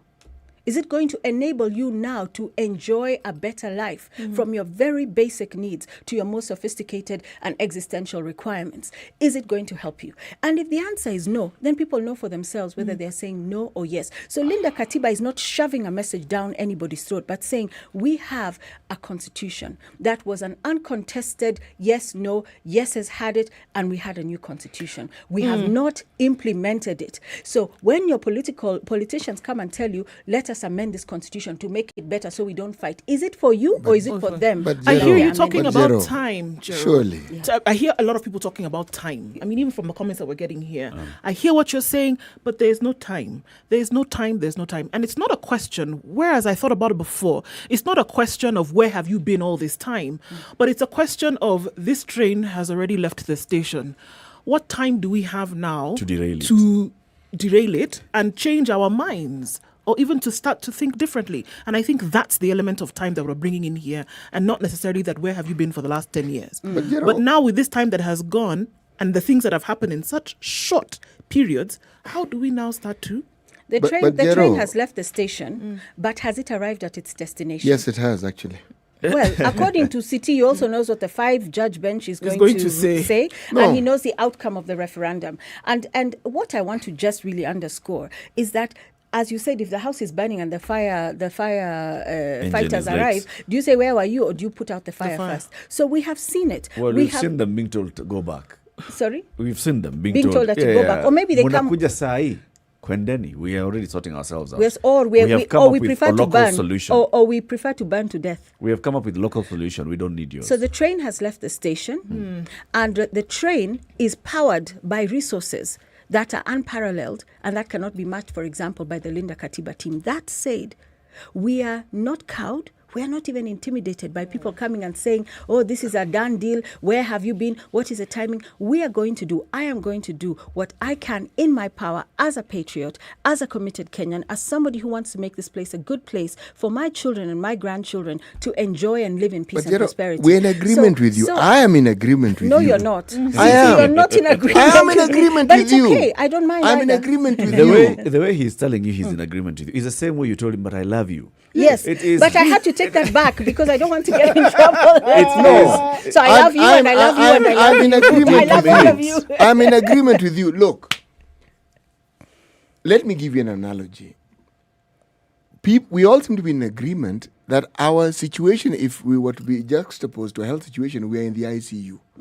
Someone who's in the ICU, do you think they're going to be more worried about the process? Because this is what Linda Katiba and even BBI is doing. But BBI has an edge in that BBI is giving you a solution. We can argue about it, the reality of it, but if you are talking about something that one can see as more tangible, and you know against what backdrop, okay, we have this constitution you're speaking about, how has it actually helped me? This constitution that is very, very good, it has existed. How has it actually helped me? You see, I am saying, you know, I've been saying many things, but it's the same thing that I've been saying in many words. This is true. Yes. There is a reality here that must be confronted. When Francesca spoke, I felt her like you completely. She said, what are you talking about? I can't, basics. I cannot access healthcare. I cannot. Basics. New constitution. Now, someone comes around and is telling you, not doing, telling you, you know something, folks, I understand this problem. Money we get, but you know what happens? It doesn't get to you. We acknowledge. We now want to introduce something that will guarantee the money gets to you. Bring a bigger pipe. Forget just bigger pipe. We are bringing it lower so that even at the level of Mashinani where there's an MCA, there'll be money. So it's now closer to you. But you know what? We'll do an even better thing. This money that we keep saying is at the national government, forget about it. We want to increase it to you and then want to do it even better. We want to push it up to a point where it's 55% of it coming to you. Now you tell me. Everything that they're saying, and then they add up, you know, this constitution, as it currently stands, people can play around with it. But if we tweak it the way we're tweaking it, we'll shut the doors. Not only that, but we'll now provide you with a legal avenue where you can access all these things. Now you tell me, somebody who's in the ICU, and you're telling them this is what is being presented. This is your dawa. Tomorrow you will walk. Prescription. Kabisa. Let's take 2 calls as we close the hour. Tony in Nairobi, good morning. Good morning, good morning. How are you? I'm good. Yes or no to Linda Katiba? Yes to Linda Katiba. Okay. No to BBI and all those people who are talking about amending the constitution. These things don't make sense to anybody, only to them. And it's very sad because these people are doing that just to get money out of us for contracts, for their families, which is very unfortunate. Madam Sei, congratulations on what you're doing. It's perfect. Maybe you need to sanitize the people you are with, the politicians, because they represent. For a moment, I thought you were referring to us. No. It's the Linda Katiba. I said, Kwani. Thank you, Tony. Thank you. We hear you. Let's hear from Caro. Caro is in Mugoga. Caro. Morning, Eric. Good morning. First of all, just tell Ndu, good grief. Where are you calling from? I'm calling from Mugoga. That place. Yes, I think you pronounced it the English way. Right. Mugoga. I'm sorry. Yes. Okay. Morning, Eric. Morning, CT. Morning, Du. I think I really appreciate the talk. We have Jero with us I'm as well. You avid can also say hello to her as well. Hello, Gertich. Hi. Morning. Morning. Okay. I think I just want to contribute to the discussion that's happening. For me, I fully support the Linda Katiba movement, and I'll give my reasons why. We have a constitution, I think, that has been lauded as one of the most progressive constitutions on this continent. But really, I think our biggest downfall as a country is that we lack goodwill and good governance. And all the amendments in the world will never be able to change that. Because if we keep having the same people, I think I've voted now in 5 elections since 1997, and it's the same faces. And it's the same people who we hear scandals, whether it's Chicken Gate, whether it's Anglo-Leasing, we have the same players for the last 25 years.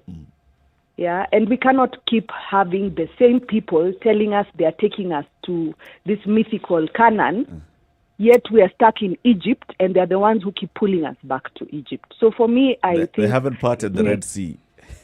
They're not about to. They enjoy us being in Egypt because they line their pockets. They keep manipulating us, and I think it's up to civil society. I think we need to stop relying on politicians to show us the direction that we should go.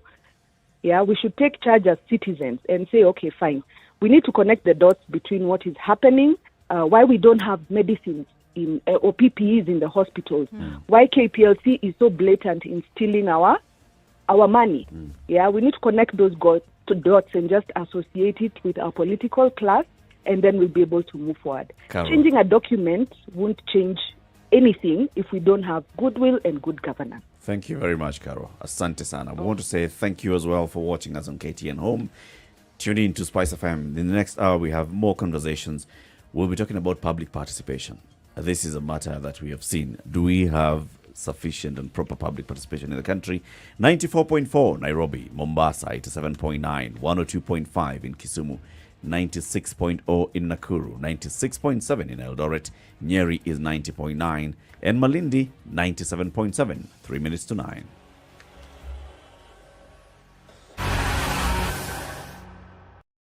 Spice FM. Spice up your life. So, Sharai, I think you're hearing the feedback coming in mixed. There are those that are saying, yes, I see what you're saying. I feel that there's no need absolutely at this point to amend the Constitution. And there are those that are saying, let's amend it. It's a document. It's a living document. Keep amending. I would say to that, amend, yes, but do not mutilate or pretend you're amending when you're actually trying to repeal the Constitution. And I'll keep saying that, and we keep saying that as Linda Katiba. I want to pick up on CT's analogy of the ICU, which is a very good one. It helped me understand where he was going with that. But I also want to address not CT, but the political class culture of lies and lying, where something eventually repeated enough becomes the truth. So you hear people saying hatukuiba, or you hear people saying we did public participation and civic education. We have done it. And you look and you say there's no human way it could have happened, but it has happened, and we believe it after a while. So this person who is looking at me in the ICU and I'm on death's bed, I might make it's touch and go. We have not addressed how you ended up in the ICU in the first instance. So we have a political class that is looking at a Kenyan citizenry in the ICU and then giving them some immediate short-term solutions, which are a little bit more grounded, for example, than the philosophical, existential discussions around protecting and defending the Constitution, whatever that would be in that hospital case. But I want to ask, how did that person end up in ICU? And the person who is proposing solutions is the one who got you into ICU, is a driver driving, as Ruben Kigame said, a bus with a faulty tire. Then you all end up in hospital, and then someone says, now I have the solution for you. And if somebody else comes and says, actually, you shouldn't have taken off with that faulty tire to begin with. You'll be told, wacha maneno yako, you're too up in the air. You're not giving me something that will help save my life. So it's when we expand it, like you expanded the platform for action, Kuleta Beijing Nyumbani, you can go in all directions. But for me, it is the lies that are consistently fed to the population. Yeah. And when I hear it's a 50-50 actually in terms of the feedback. Some are for it, some are against it. Some see us as elitist, opportunistic, hypocritical, etc. Others get what we're trying trying to do Jolly and come say. lately. But we're going to do our best against the backdrop of our limited resources. We are not cowed. We are not intimidated. We know that we are Kenyans who, some of them said no, some of them said yes to the Constitution. Those who said yes are mutilating it. Those who said no are now saying defend it. And there's all of us in the middle who still believe in the Constitution of Kenya 2010. So we will try. We'll try our best. We shall try our best, and we'll keep educating, and this conversation must continue. And I'm grateful even to those who are for BBI, because the conversations must happen with civility. We must expand the space for dialogue and not let the political class feed us, program our brains and tell us this is it. No, we must think for ourselves. Stay with us for the next hour, because we'll talk about public participation. Yes. Right? And here also we want to engage with our audience on the issue of public participation. Just first of all, giving us your experience during this whole county assemblies discussion of the BBI. Did you get invited to public participation? Good morning. It's 9 a.m.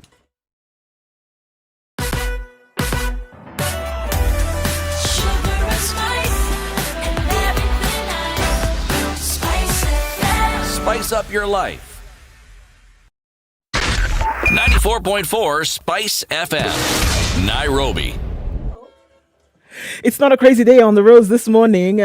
So Mombasa Road doesn't look too bad. Trying to get into the city, at least it's flowing now. We don't have a bumper-to-bumper situation there anymore. Langata Road moving quite slowly, getting to the Timor roundabout, then on towards Bagazi Way, or then towards the Nyayo Stadium roundabout. That's a bit slow. A little bit of a hold-up industrial area right around Likoni, Lunga. But nothing heartbreaking right now. Okay. Thika Road, then Kiambu Road joining to the Muthaiga Square also is a bit slow. Limuru Road past the village market. A little bit of traffic that we saw earlier, but that seems to have opened up. Outbound traffic is what we're seeing a lot more of now. Whichever way you're going in, guys, please be careful. Talk to us on Spice FMKE on Twitter if you need to through the day 40127 via text.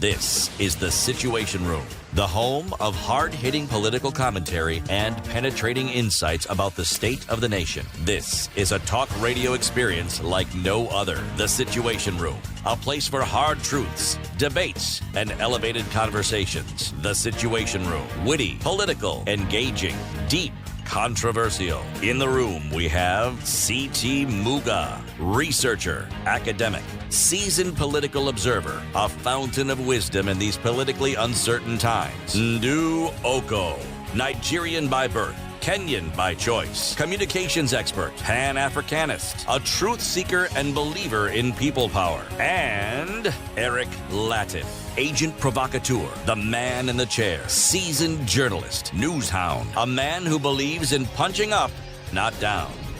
This is The Situation Room, the only way to start your day. It is 2 minutes after 9 a.m. This is Kenya's biggest conversation, The Situation Room. This and every weekday morning, you have C.T. Muga, Nduoko, Eric Latif with you. This morning, we have our guest host, Cherotich Sei, active citizen. She talks about matters that affect you and I on a daily basis because they affect her as well. So, as City comes to give us today's proverb, we're going to be discussing the issue of public participation. So, first of all, public participation is anchored in the Constitution. That in matters that talk about legislation, there shall be public participation, especially if there are financial matters, budget issues, things that require development. There will be public participation at every level. At the National Assembly, in the Senate, in the county governments, county assembly, county executive will conduct public participation. Then the Constitution says that Parliament shall enact laws that then show how this public participation shall be governed or shall be conducted. Then we get the bit of legislation that now was enacted just last year by the Senate that talks about how public participation can then happen at the county level, especially. Bearing in mind all those things. Number one, technology. Because Constitution says you've got to use all those. You've got to take advantage of technology. You've got to take advantage of where people live. You've got to take advantage of how best you can gather feedback from the people. And as we heard from an MCA from Dendero Ward in Kiambu County when we hosted him this week, Solomon, He was telling us they conducted public participation as a Kiambu County Assembly on the matter of BBI. How did they do this? They looked at the prevailing situation, COVID-19, and they thought, if we go to every ward and conduct public participation, we'll be asking people in every ward to come out, and we will basically be encouraging people to come and congregate, and that going against COVID-19 protocols. So what did they do? They published this in newspapers of national circulation, bearing in mind they're just Kiambu County, but they said wherever you are, as long as you're a Kiambu voter and you're not maybe in Kiambu, you can see this. And if you've got any issue that you'd like to raise, you can write your memoranda, submit it through email, send letters, and this is how it shall arrive to the county assembly through the county clerk's office.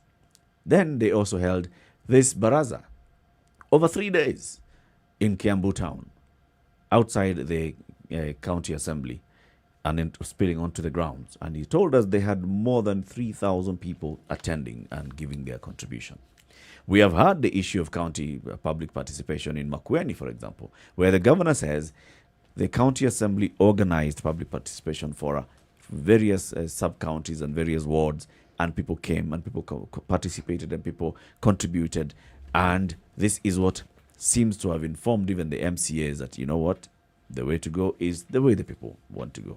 Let the people decide, and the people have decided this is the way to go. We raise that issue here. When you talk about public participation, what is the threshold for public participation? How can you say that this is adequate or sufficient public participation and this is not sufficient public participation? When Siaya was the first county assembly to pass the BBI amendment bill, we got callers from Siaya, including Mila, our listener, and he called and said, look, guys, those guys have just passed this thing within a day of receiving it or within a very short time. Was there adequate public participation? And according to him, there was no public participation, adequate public participation. So what is this about public participation? Is there a threshold? Is there not? Jero. Now, you see, again, back to the conservatory orders that were issued, where the 5-judge bench said that please go ahead, do what you need to do at a legislative level, but be well aware that the process could come under scrutiny. Right. And much as it's all very up there issues of process, why we rely a lot on jurisprudence, and that's why we want to defend the independence of the judiciary, is that is where you get your final guidance on how things are to be done.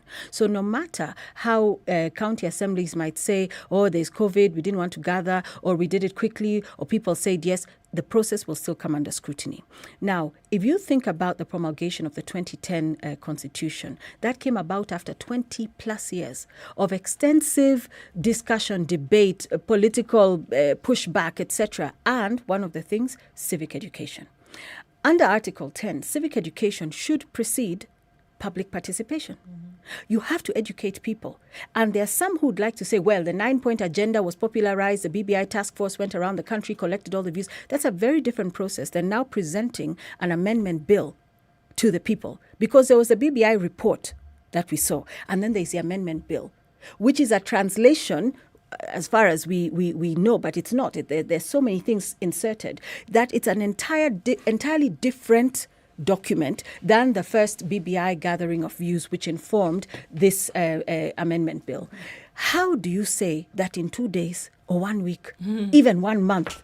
So my question is a bit more problematizing, saying, why are we rushing this process? If indeed this amendment bill is so pertinent to the survival of the people of the Republic of Kenya, to push more money to the counties, to improve this, to change that, to save that person in ICU from dying immediately, why are the county assemblies passing something in 1 day, 2 days, half a day, and using all kinds of... So it is, again, the disingenuousness, the lies that are spread around public participation and telling people, you don't have brains. The political class has said, we are going this way. Situende this way, let's go this way. So what am I doing wrong again? No, it's not what you're doing wrong. I'm just providing an alternative perspective. Go ahead. You know, as I said, I love you, so please proceed. Look, it's like this. It was, prior to COVID, it was considered impossible for there to be a process for creating a vaccine to start from beginning to the end in less than 5 to 6 to some even 10. Some have been gone beyond 10 and haven't even been created. This was done in under a year. Okay? Tests done. But the reason is, of course, they didn't really start from scratch in many cases. They started from somewhere. Okay? And they did something that they don't usually do in competition. They more or less collaborated. Okay? Now, that they passed it in a day, that they passed it in 2 days, that they passed it in 3 days, not new. Parliament passes things in hours, minutes. Yes. Okay? It's not new. I understand the discourse is not the time, but it is the leadership that we have, what we call the skewed priorities that they have, and the direction in which they are taking us. So then we are together there, and I think it's a political hoodwinking of the populace, and it didn't start with the BBI amendment bill. It's been ongoing. And I'm trying to say, yes, if the population have a problem with that process, all right, this is a challenge to you, Linda Katiba. We are saying that these people who are propagating the BBI using government resources, ask the public to contribute to your cause. Let's look at the outcome. If they support it, we will see an overwhelming support. Was the public asked to contribute to the proponents of BBI? The Why are you setting? That's why that he's is- saying. yeah. That's why he's saying. Now that those guys have already dipped their hand into the common till, all right, and they're using public resources, ask us to support you. So you want me to go to Francesca, who cannot afford Yes. her high blood pressure pills, Medicine. Yes. and tell her, by the way, we want you to prioritize and give us money. After all, the government that's proposing BBI has already taken your taxpayers' funds to fund its own events. So you want to sit back without any money to campaign? How do you determine a popular initiative? But how did we get to the point of money? Right now, do I have money? Do I have money? And I'm talking about Linda Katiba. I don't have money. We're sitting here using our own commitment and under our own steam as Kenyans with whatever little resources we have. So I think to take us down the path of money to do this, we'll simply end up at the point where we say government right now is overwhelmingly resourced using our purse, my purse, including my purse, Cherotich, to fund the BBI process. We don't, as Linda Katiba, have access to that kind of public purse.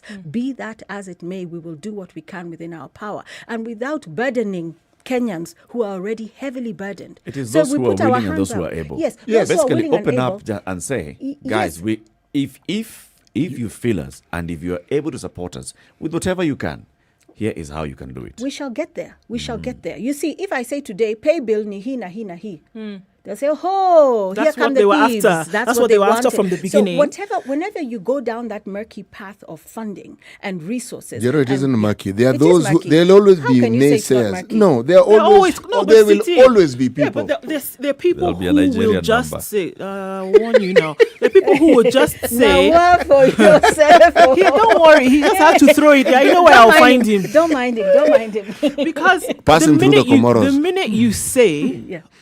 they will say, okay, that's what they wanted at the end of the day. The questions, even right now, okay, so who's funding them? And what is the agenda? Why would they bring up something that will go against what appears to be a popular initiative? The questions lingering in people's minds as to why then are they not? And then, so the minute you ask for any kind of funding, it'll be, aha, this is where this was going in the first place. So I do think it is murky. I think it is murky. And that's But why it this is murky gentleman when you who start had to talk called about money. It Dude, is. the gentleman earlier who called said, "Oh, we're just doing this so that we can run for And then be office at political some point." aspirants in the near future. Surely, But aren't that there is easier ways to do one that? gentleman. Look at the number of people who have called to support you. This is what I'm trying it's to 50, say. It's 50-50. And like I said, I don't think it's 50-50. Anecdotally, think it is 50-50. It may be 70-30 in statistically, your favor. I've been making notes in terms of the callers, because the callers are they're not representative of the population of this country, and maybe many who can't even afford the airtime to call in, maybe saying Linda Katiba, or actually we're happy, or we don't really care. We are suffering, we are drowning. Don't we're tell us thinking anything, Don't yeah. tell us anything. Wacha tupambane na hali yetu.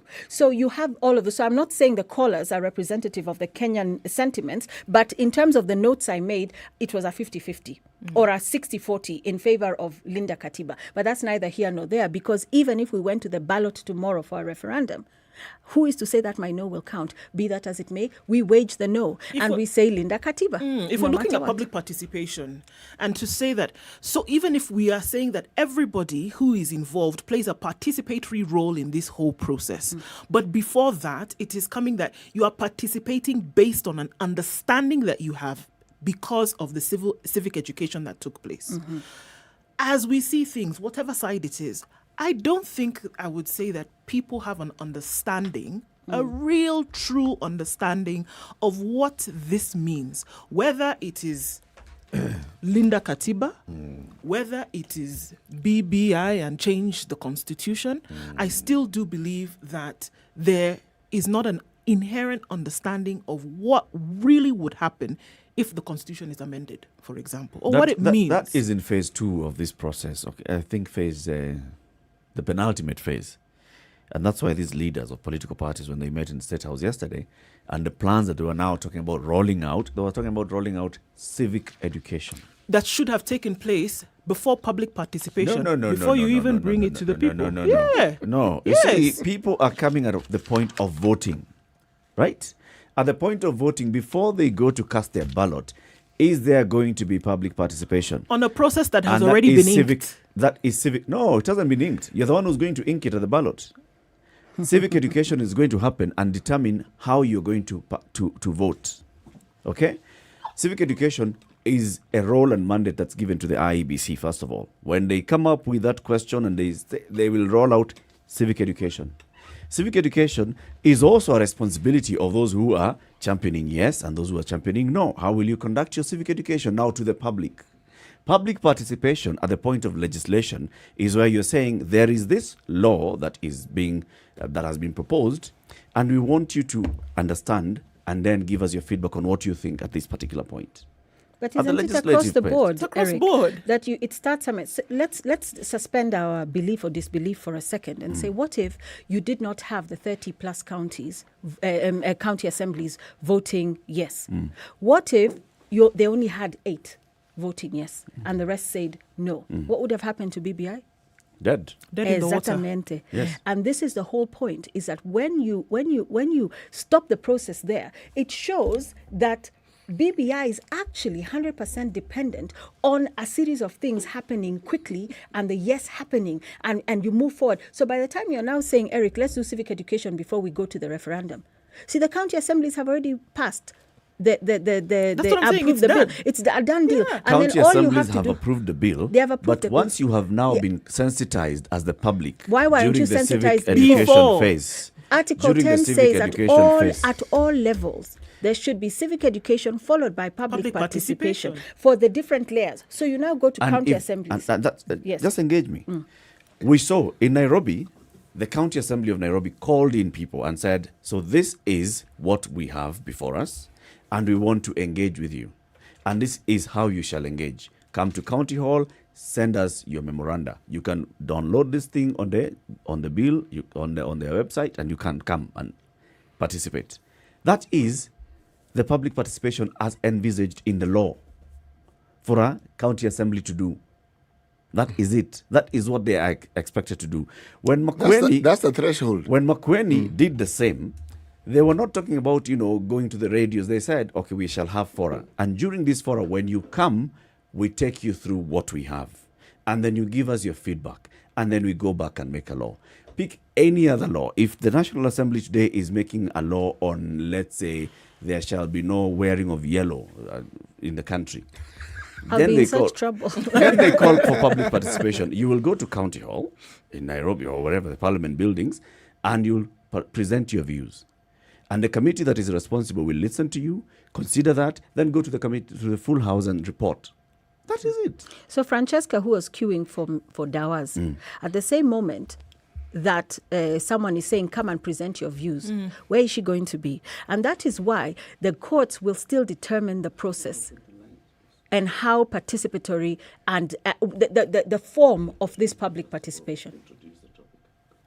Okay. Jero. Yes. I want to read something here. Okay? Constitution of Kenya. This is not a poem I've written. I prefer your poems. No? We, the people of the Republic of Kenya, we, as Kilam Tuapa, acknowledge the supremacy of the Almighty God in all creation. Okay? Or God of all creation.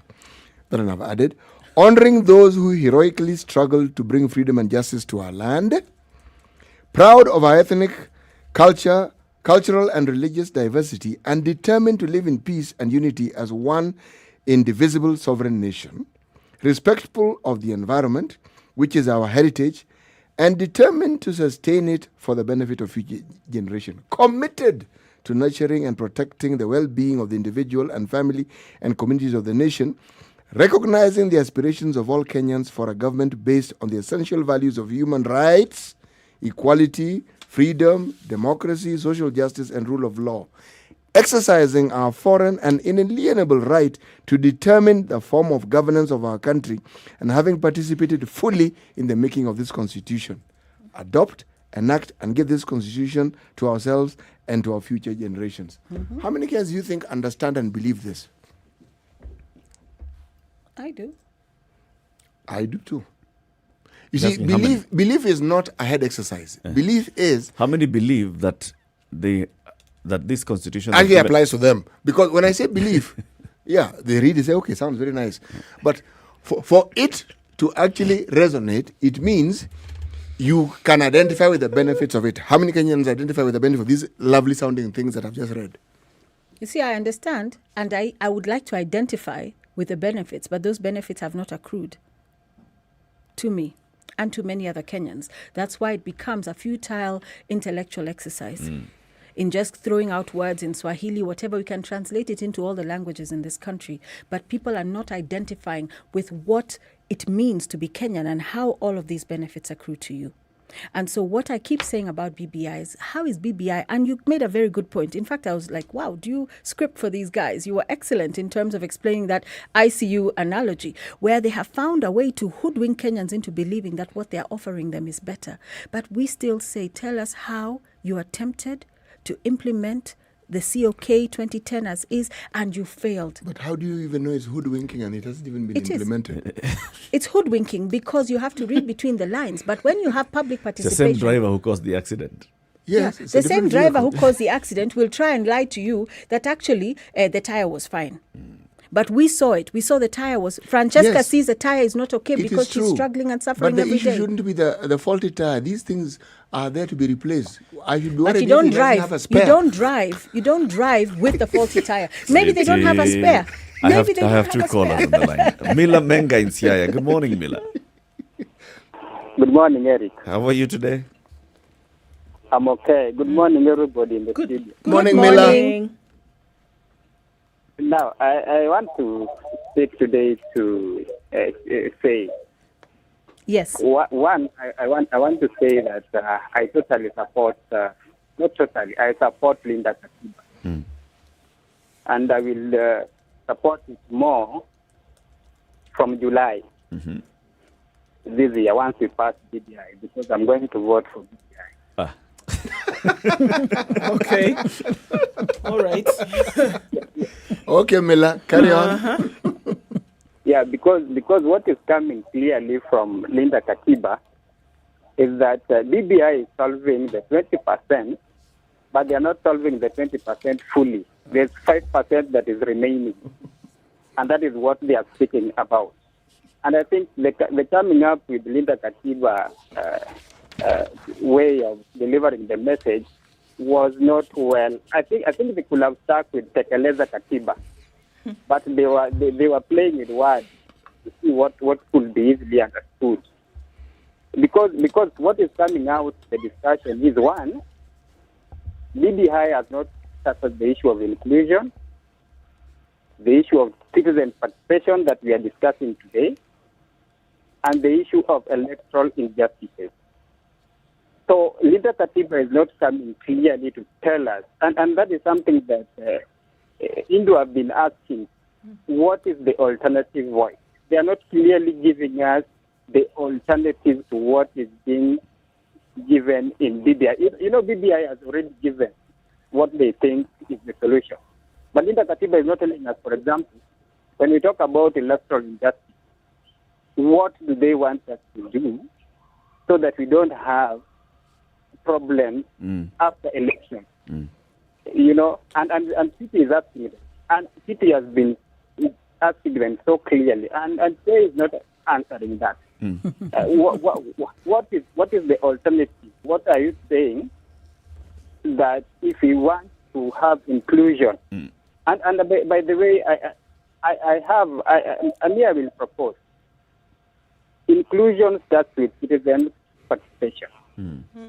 And when we will have a time when every Kenyan is included in the processes, then everybody will feel like they belong. But when you ask, say, about citizen satisfaction today, the kind of narrative that is sharing is so aloof. Actually, it is elitist.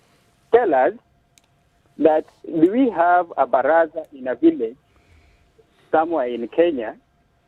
You know, a village in Kenya has about a population of about 50,000 homesteads.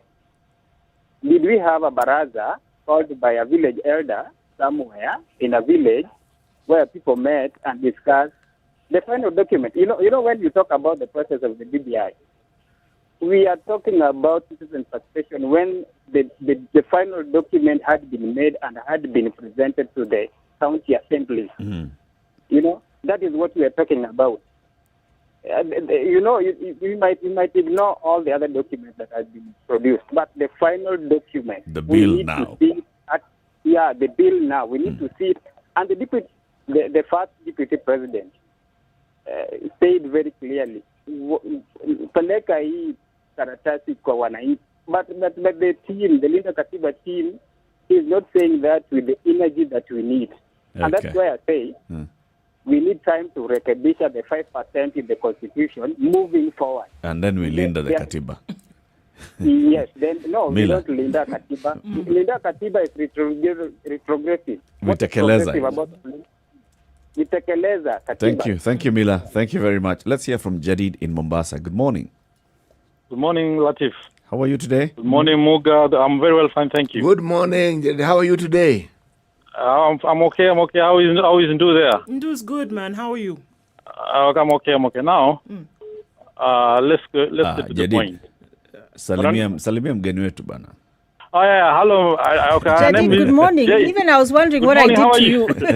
No, I'm okay. I'm sorry for that. Okay. You know, I'm on the road. That's why I wanted to make a quick contribution to the issue at hand. Yes, go ahead. As far as the BBI bill is, even though the Linda Katiba initiative is a noble idea with very good argument, but we need to live in realities, not in fantasies. Like yesterday, you saw the big wigs united. My friend, this is a gone case. The ship has already left the dock. This thing is going to pass. So for us, is now to see how we are going to implement those changes which are going to be effected into the Constitution. Because right now, for you to oppose the big wigs, you know, we the voters, the electorate, we normally, the leaders are our reflections. So if you can see there is Raila there is Kalonzo there is Wetangula, there is Mudavadi, even in Mombasa we have Joe. All of them are united for the BBI bill. Then this is a gone case. You're just wasting our time. So what we need to do at the moment is to see how those changes are going to affect us today and tomorrow. Jadid, let me ask you this question. Yes. So we are clearly headed for a referendum. Yes. When you go to the referendum, will you vote yes because of the bigwigs, or will you vote yes because you believe that the amendments when we were amending the 2010 Constitution, majority of Kenyans hawakusoma hiyo katiba. Walikuwa wanaangalia Madam Raila iko hapa, hiyo kitu inapita. Kibaki iko hapa, hiyo kitu inapiga. And that is exactly what is happening at the moment.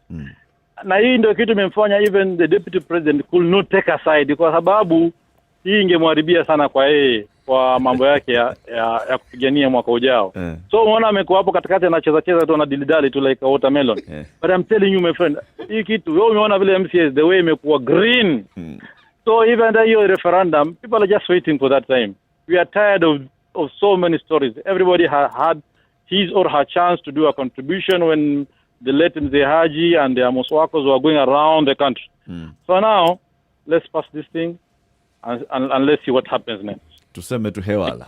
Sawa. Sasa tunaenda mbele. Thank you very much, brother. Thank you, Jadid. Have a lovely day. 29 minutes after 9.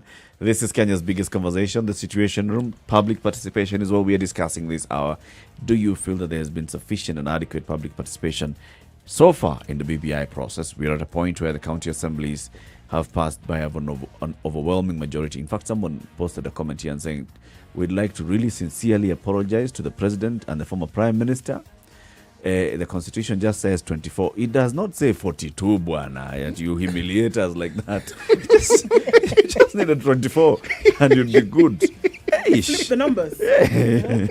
Not double. Not at a double, surely. And humiliate the rest of us like that.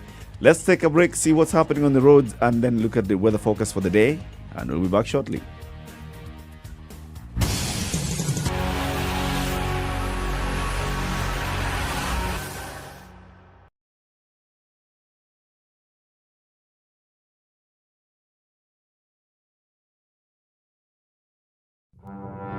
There are so many people peddling what is false and that it bears remarkable resemblance to what is true. Politicians have their agenda, and their agenda is to use every opportunity to sell that agenda and to loot this nation. I have seen major strides that are done in this country when we talk to each other as against talking at each other. We start getting back into the tribal cocoons which were put to us by the colonial powers. You know, they gave us physical freedom but not mental freedom. We're still mentally colonized today into these cocoons of tribe. Now, if you live in an area where it's difficult to find a dog, He's a goat.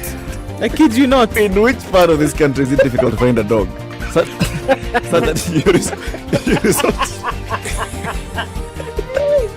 Afande hii umbo yako iko na nini umba special. This is the Situation Room, the only way to start your day. Japan biotechnology, yes! Hey, Samuel, are you into business now? What are you importing from Japan? Knowledge! I'm going to study biotechnology in the best university in Japan. I applied and ta-da! Japan? Yes! You will have to first learn Japanese. No, my friend. They have more than 850 courses that are provided in English and very affordable. Hey, how do I apply?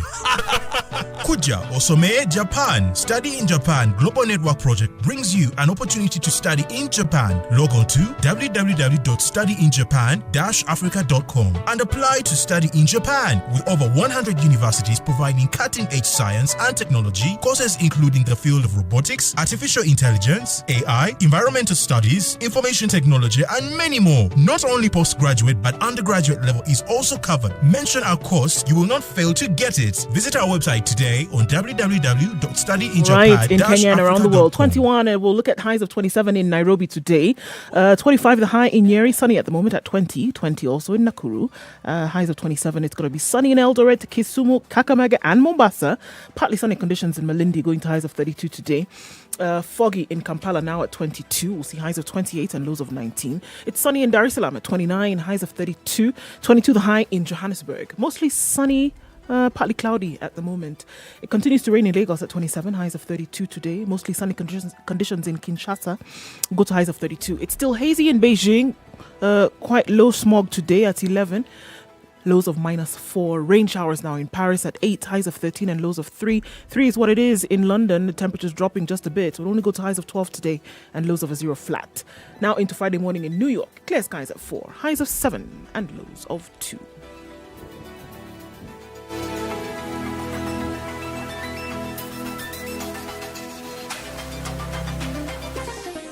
Chilled Spice.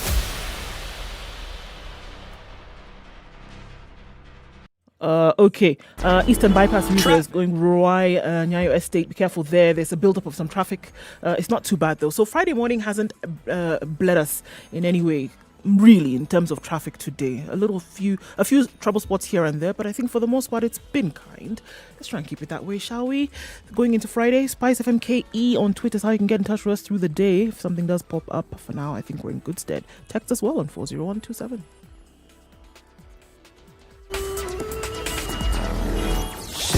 Spice and everything nice. Everything nice.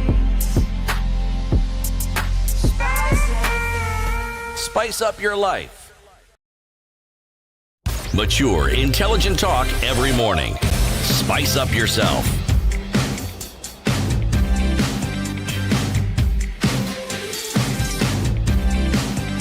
Mornings done right. 94.4 Spice FM, Nairobi. 10 o'clock. This is the conversation. We have Cherotich Sei with us in the studio. She is with the Linda Katiba movement, and we are talking about public participation this particular instance. Let's go to the lines. Amani is on the line. Good morning. Good morning, Eric. How Good are morning, you? Duke. Good morning. Fine, thank you. Good morning, CT. Morning, And Amani. Good morning, Chero. Good morning, Amani. This conversation has been really hot, Mm. and I think it's necessary to have it because for me, the BBI and the referendum are a waste of government resources, public resources, our taxes, and therefore, really, it should not even be happening, but it is happening, and we should actually reject it.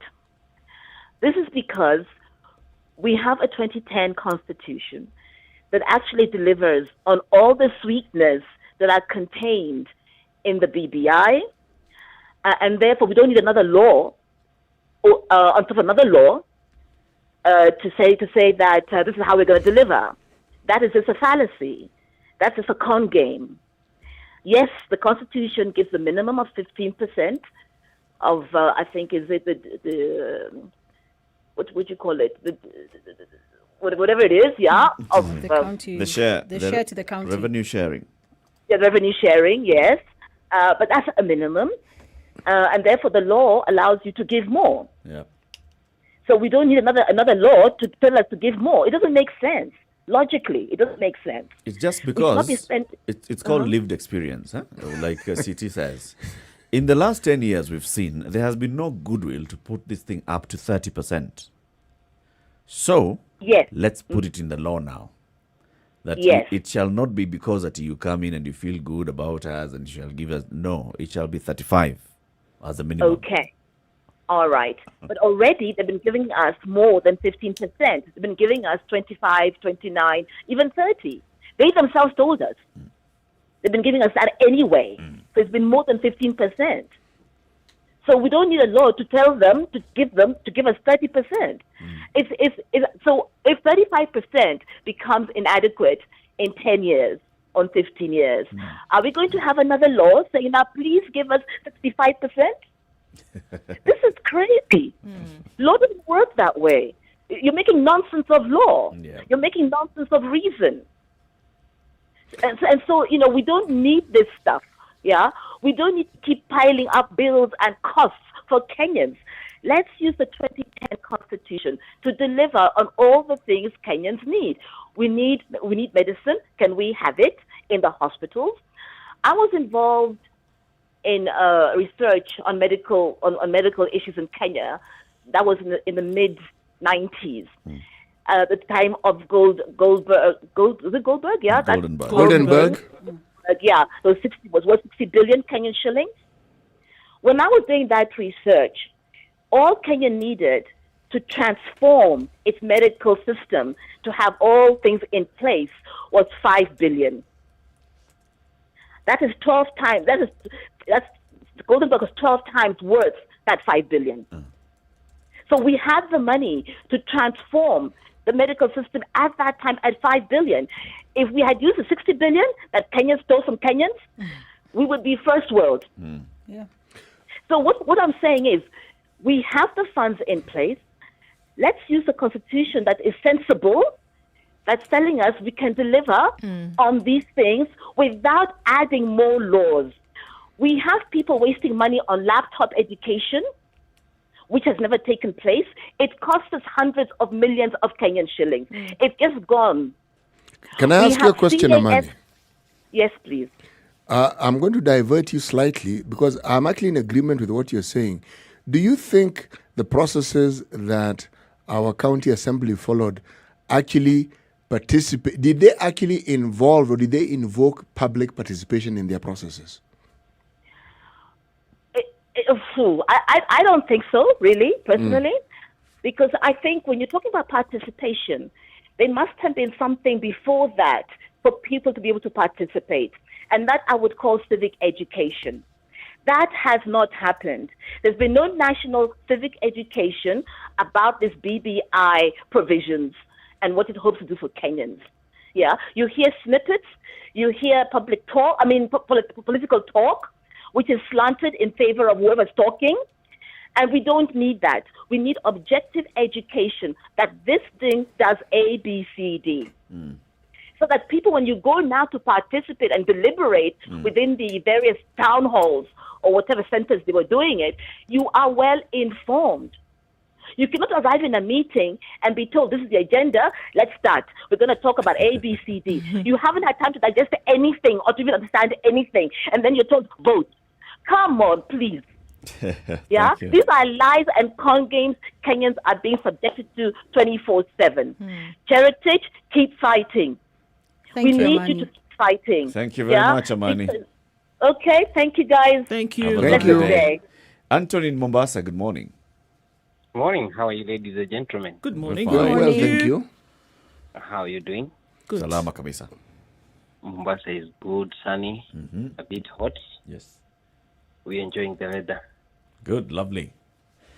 I would like to take you back to when the constitution change began years back, the first referendum. You remember the government officials just bumping and saying this has to pass. 2005. And it failed miserably. Uh-huh. And the government is repeating the same mistake. When the second referendum came, there was a lot of civil education. These booklets were given all over. Majority of Kenyans read them. They were educated. And then it passed. So this one, the way they are just dumping, Kibicho telling us tutaikunywa kama panado. Akisema tu hivyo, kura 10,000 za referendum zinaondoka. That is what is happening. The Wajiko on the ground is angry. And one thing these people are forgetting is this. We have social media. That was not there then. Everybody now, almost everybody has a smartphone. They know what is happening on the ground. They know what is happening up there. Kitukio lolote likitokea Kenya, everybody knows. So we are not fools anymore. Can I ask you a question, sir? Do you feel that the vote that the county assemblies took then, do you think it is representative of Wanjiku, as you put it, or the Mwananchi on the ground?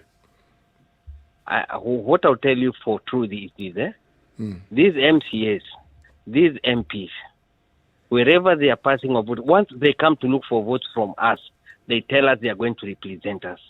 But it's very, very few of them have our interests at their heart when they're debating in the houses. They mind their own pockets. Did you see what happened at Karatina the other day? Is it yesterday? Or the day before yesterday? The residents waligojea MCAs watoke, and they told them point blank, hatukuwatuma kupitisha BBI. We are angry. Right. And that is the scenario on the ground. So that's everybody what you knows expect to see MCAs on the were bribed. MCAs were bribed. We know it, we saw it. And we know they are passing it because of the car grants. And they'll be very disappointed. Hawataiona. Anthony, Na wameanza thank you. kuona signs. Thank you. Have a lovely day. Kariuki in Wakulima Market, Nakuru. Yes, how are you guys? Fine. Very well, thank you. Salimia huyo rafiki yetu huyo mwenye nafikiri liko 90% kwake. 90%. 90% supporting that woman Chelotich. Thank you. I'm 100% supporting you. And I like people like you and somebody else who is not there, Wanjiro Gikonyo. I know she has been lost for a very long time. What I'm saying currently in our constitution, I mean in our county, public participation was not done according to maybe what you are thinking. Because the few guys who attended those public participation were given around 200 shillings each. And in fact, even before they entered the phone where Kariuki, to discuss. it's very noisy where you are. Let's get you back on a quieter place, please. Where in Nairobi? Good morning to you. Good morning. Good morning, times 5 to Chero. Good morning. Times 5 for you, for what you are Good doing. morning and good morning and good morning and good morning to you. Now, I had somebody call from Mombasa, and when you hear such sentiments, you really get worried. Why? when somebody says this thing has been passed, you look at this, you look at the people who at State House, and even before people read, and if you hear such things, it tells you that we really need civic education. That tells you that we need civic education, because there are people who are going to pass or to vote for this because they believe that it has already been passed. Yep. They believe that their kinsmen or their leaders already decided for them. It's a done deal. It's a done deal. So if you hear such sentiments, it tells you that we really need civic education. And you're asking a very fundamental question: at civic education, or was this civic education, was it done? I come from Kajiado, but I can tell you for a fact, I didn't see any civic education on the ground. I didn't hear of any civic education. I just saw the MCAs on TV that they have passed the bill, the MCAs. But in reality, I don't think we have had any civic education. And my request to Chero is this: we need to hear more of you. We want to support you people. We want to see more of you, and we want to be with you. But we need to hear more of you. Okay. We need to hear your presence. Be more visible, be more vocal. Yes. If you look at today's paper, all the Nation and Standard, the photo there is for the big people who want this thing to pass. Yeah. And then there's like a small part of Nation which says extra cost of parliament in BBI if passed. If you ask me, this would have been the headline. Not the root of thing and these people. Okay. And this is the information that we need to do. One of the things that we need to do is the cost-benefit analysis of passing the BBI. All right. Because that's one thing we are not hearing. My friend, of wisdom, Mr. City, unfortunately, as all other people now, when they talk of BBI, the only thing they are talking about is 35%, if you notice. Yes. Nobody's talking about any other thing. It's all about the money. Nobody's talking about anything. Anybody's talking about 35%. It's messaging, my brother. Even initially, when they started, they were talking about healing the country. Yes. But if you notice now, nobody's talking about that. Because they know that message will not sell. Thank you, Ere. And that is where the crux of the matter is. Thank you very much. Asante. James in Nairobi, good morning. Good morning. City, Ndu, and Zero Teach. Eric, good morning. Morning. I'll get straight to the point. Yes. I'll get straight to the point. We need to ask ourselves, what is BBI all about? I don't think BBI was about 35%. I don't think it was about health. I don't think it was about... all those are the flower girls to the wedding. The main reason for BBI was how was Kenya going to deal with a belligerent election loser. Then we need to start calling it straight up. So this whole story of winner takes all, yada, yada, yada, again, is just trying to color. It's just trying to color everything. It's how to appease the loser.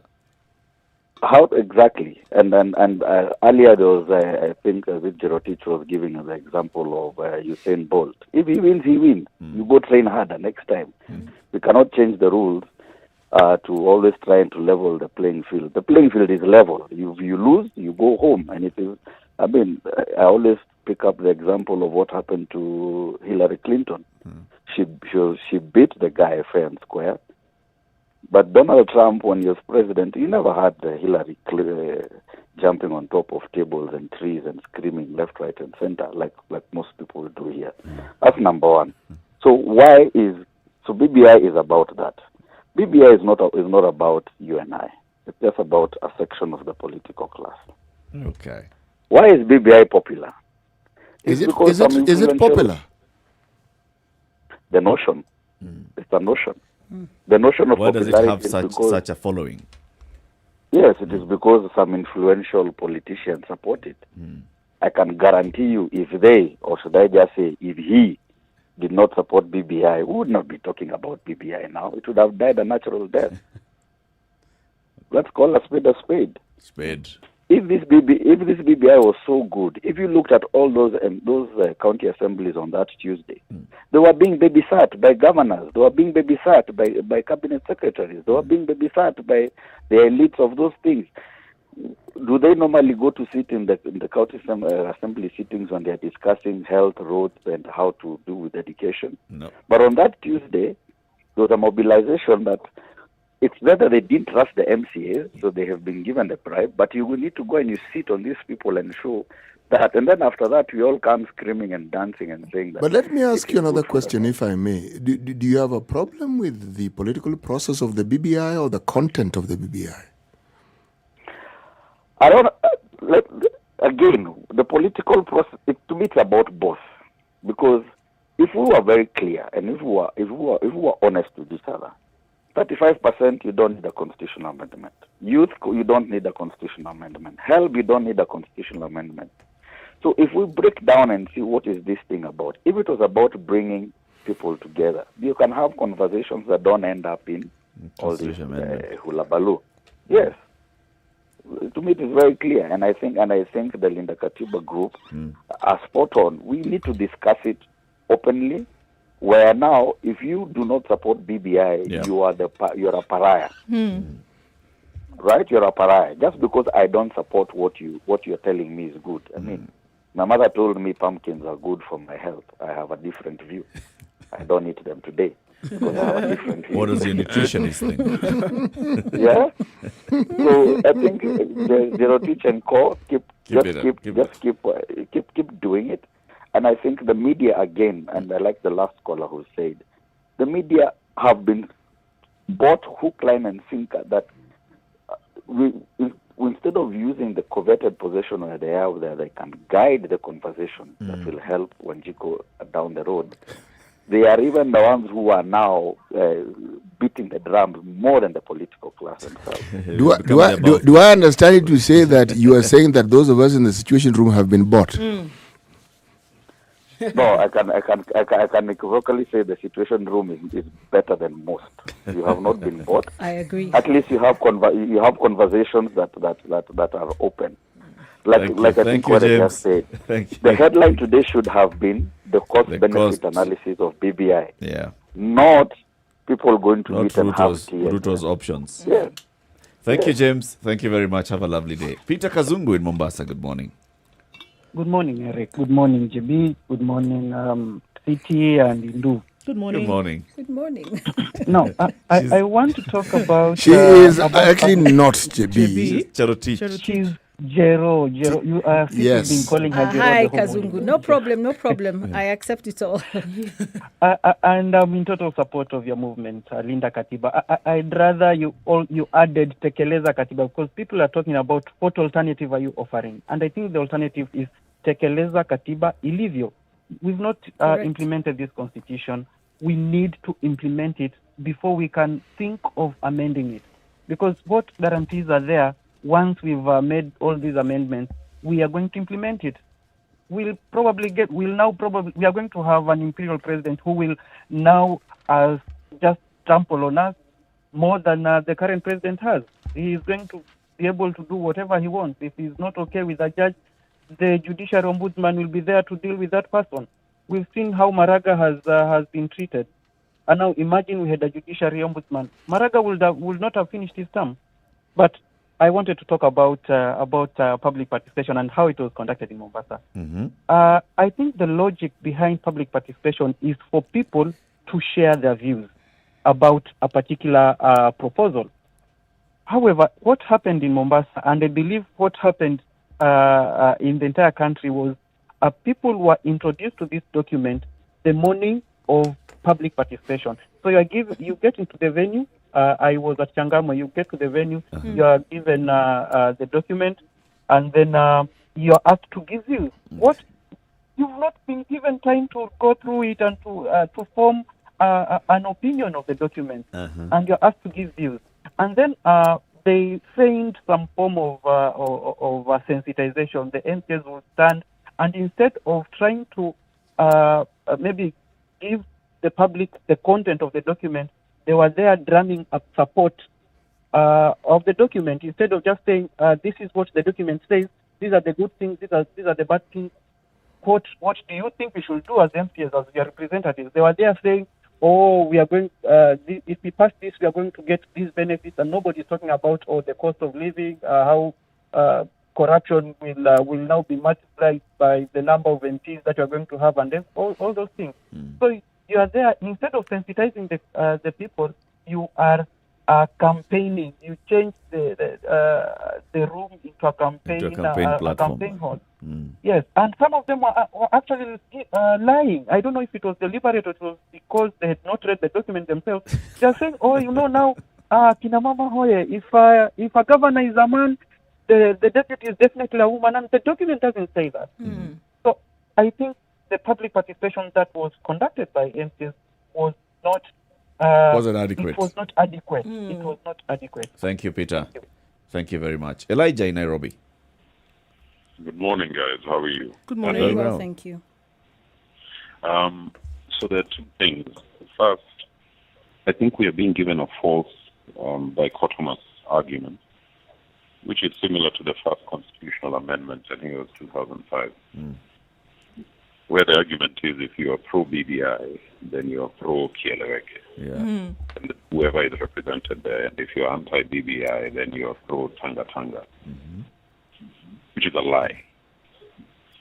I can be totally against BBI and totally against the kleptocrats who are on the other side.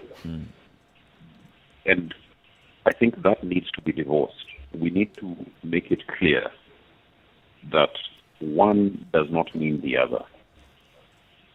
You can be against a process for the principles of the process, but be for the people behind it just consider them misguided. Then the other thing that I want to say, and I want to thank Sei for the work they're doing. And I'm cautious in how I put this, but I felt I need to share it. When you're talking about the concepts and the principles of BBI, you're very passionate. But when you talk about the conclusion, you sound defeated. You say, we will try. But when you're talking about the argument, you're very strong. So it sounds like you already know, the way guys are saying it's a done deal. It sounds like you also feel like it's a done deal. But you will fight, you will try. You know, even the guy who's losing, I remember there's a presidential aspirant who was called Abdu Badida. That guy, when he spoke, you'd think he's going to be the next president of Kenya. No metric anywhere in the country would have proved him capable of earning the presidency. But when you heard him speak, in fact, there was some press debate that was done. He was one of the brightest lights in that thing, not because he was going to win, but because he held his argument with passion. My appeal to Linda Katiba, speak as if you're going to win, even if you think you won't. Because we love David, but really, the reason we love David is that he went toward Goliath with confidence.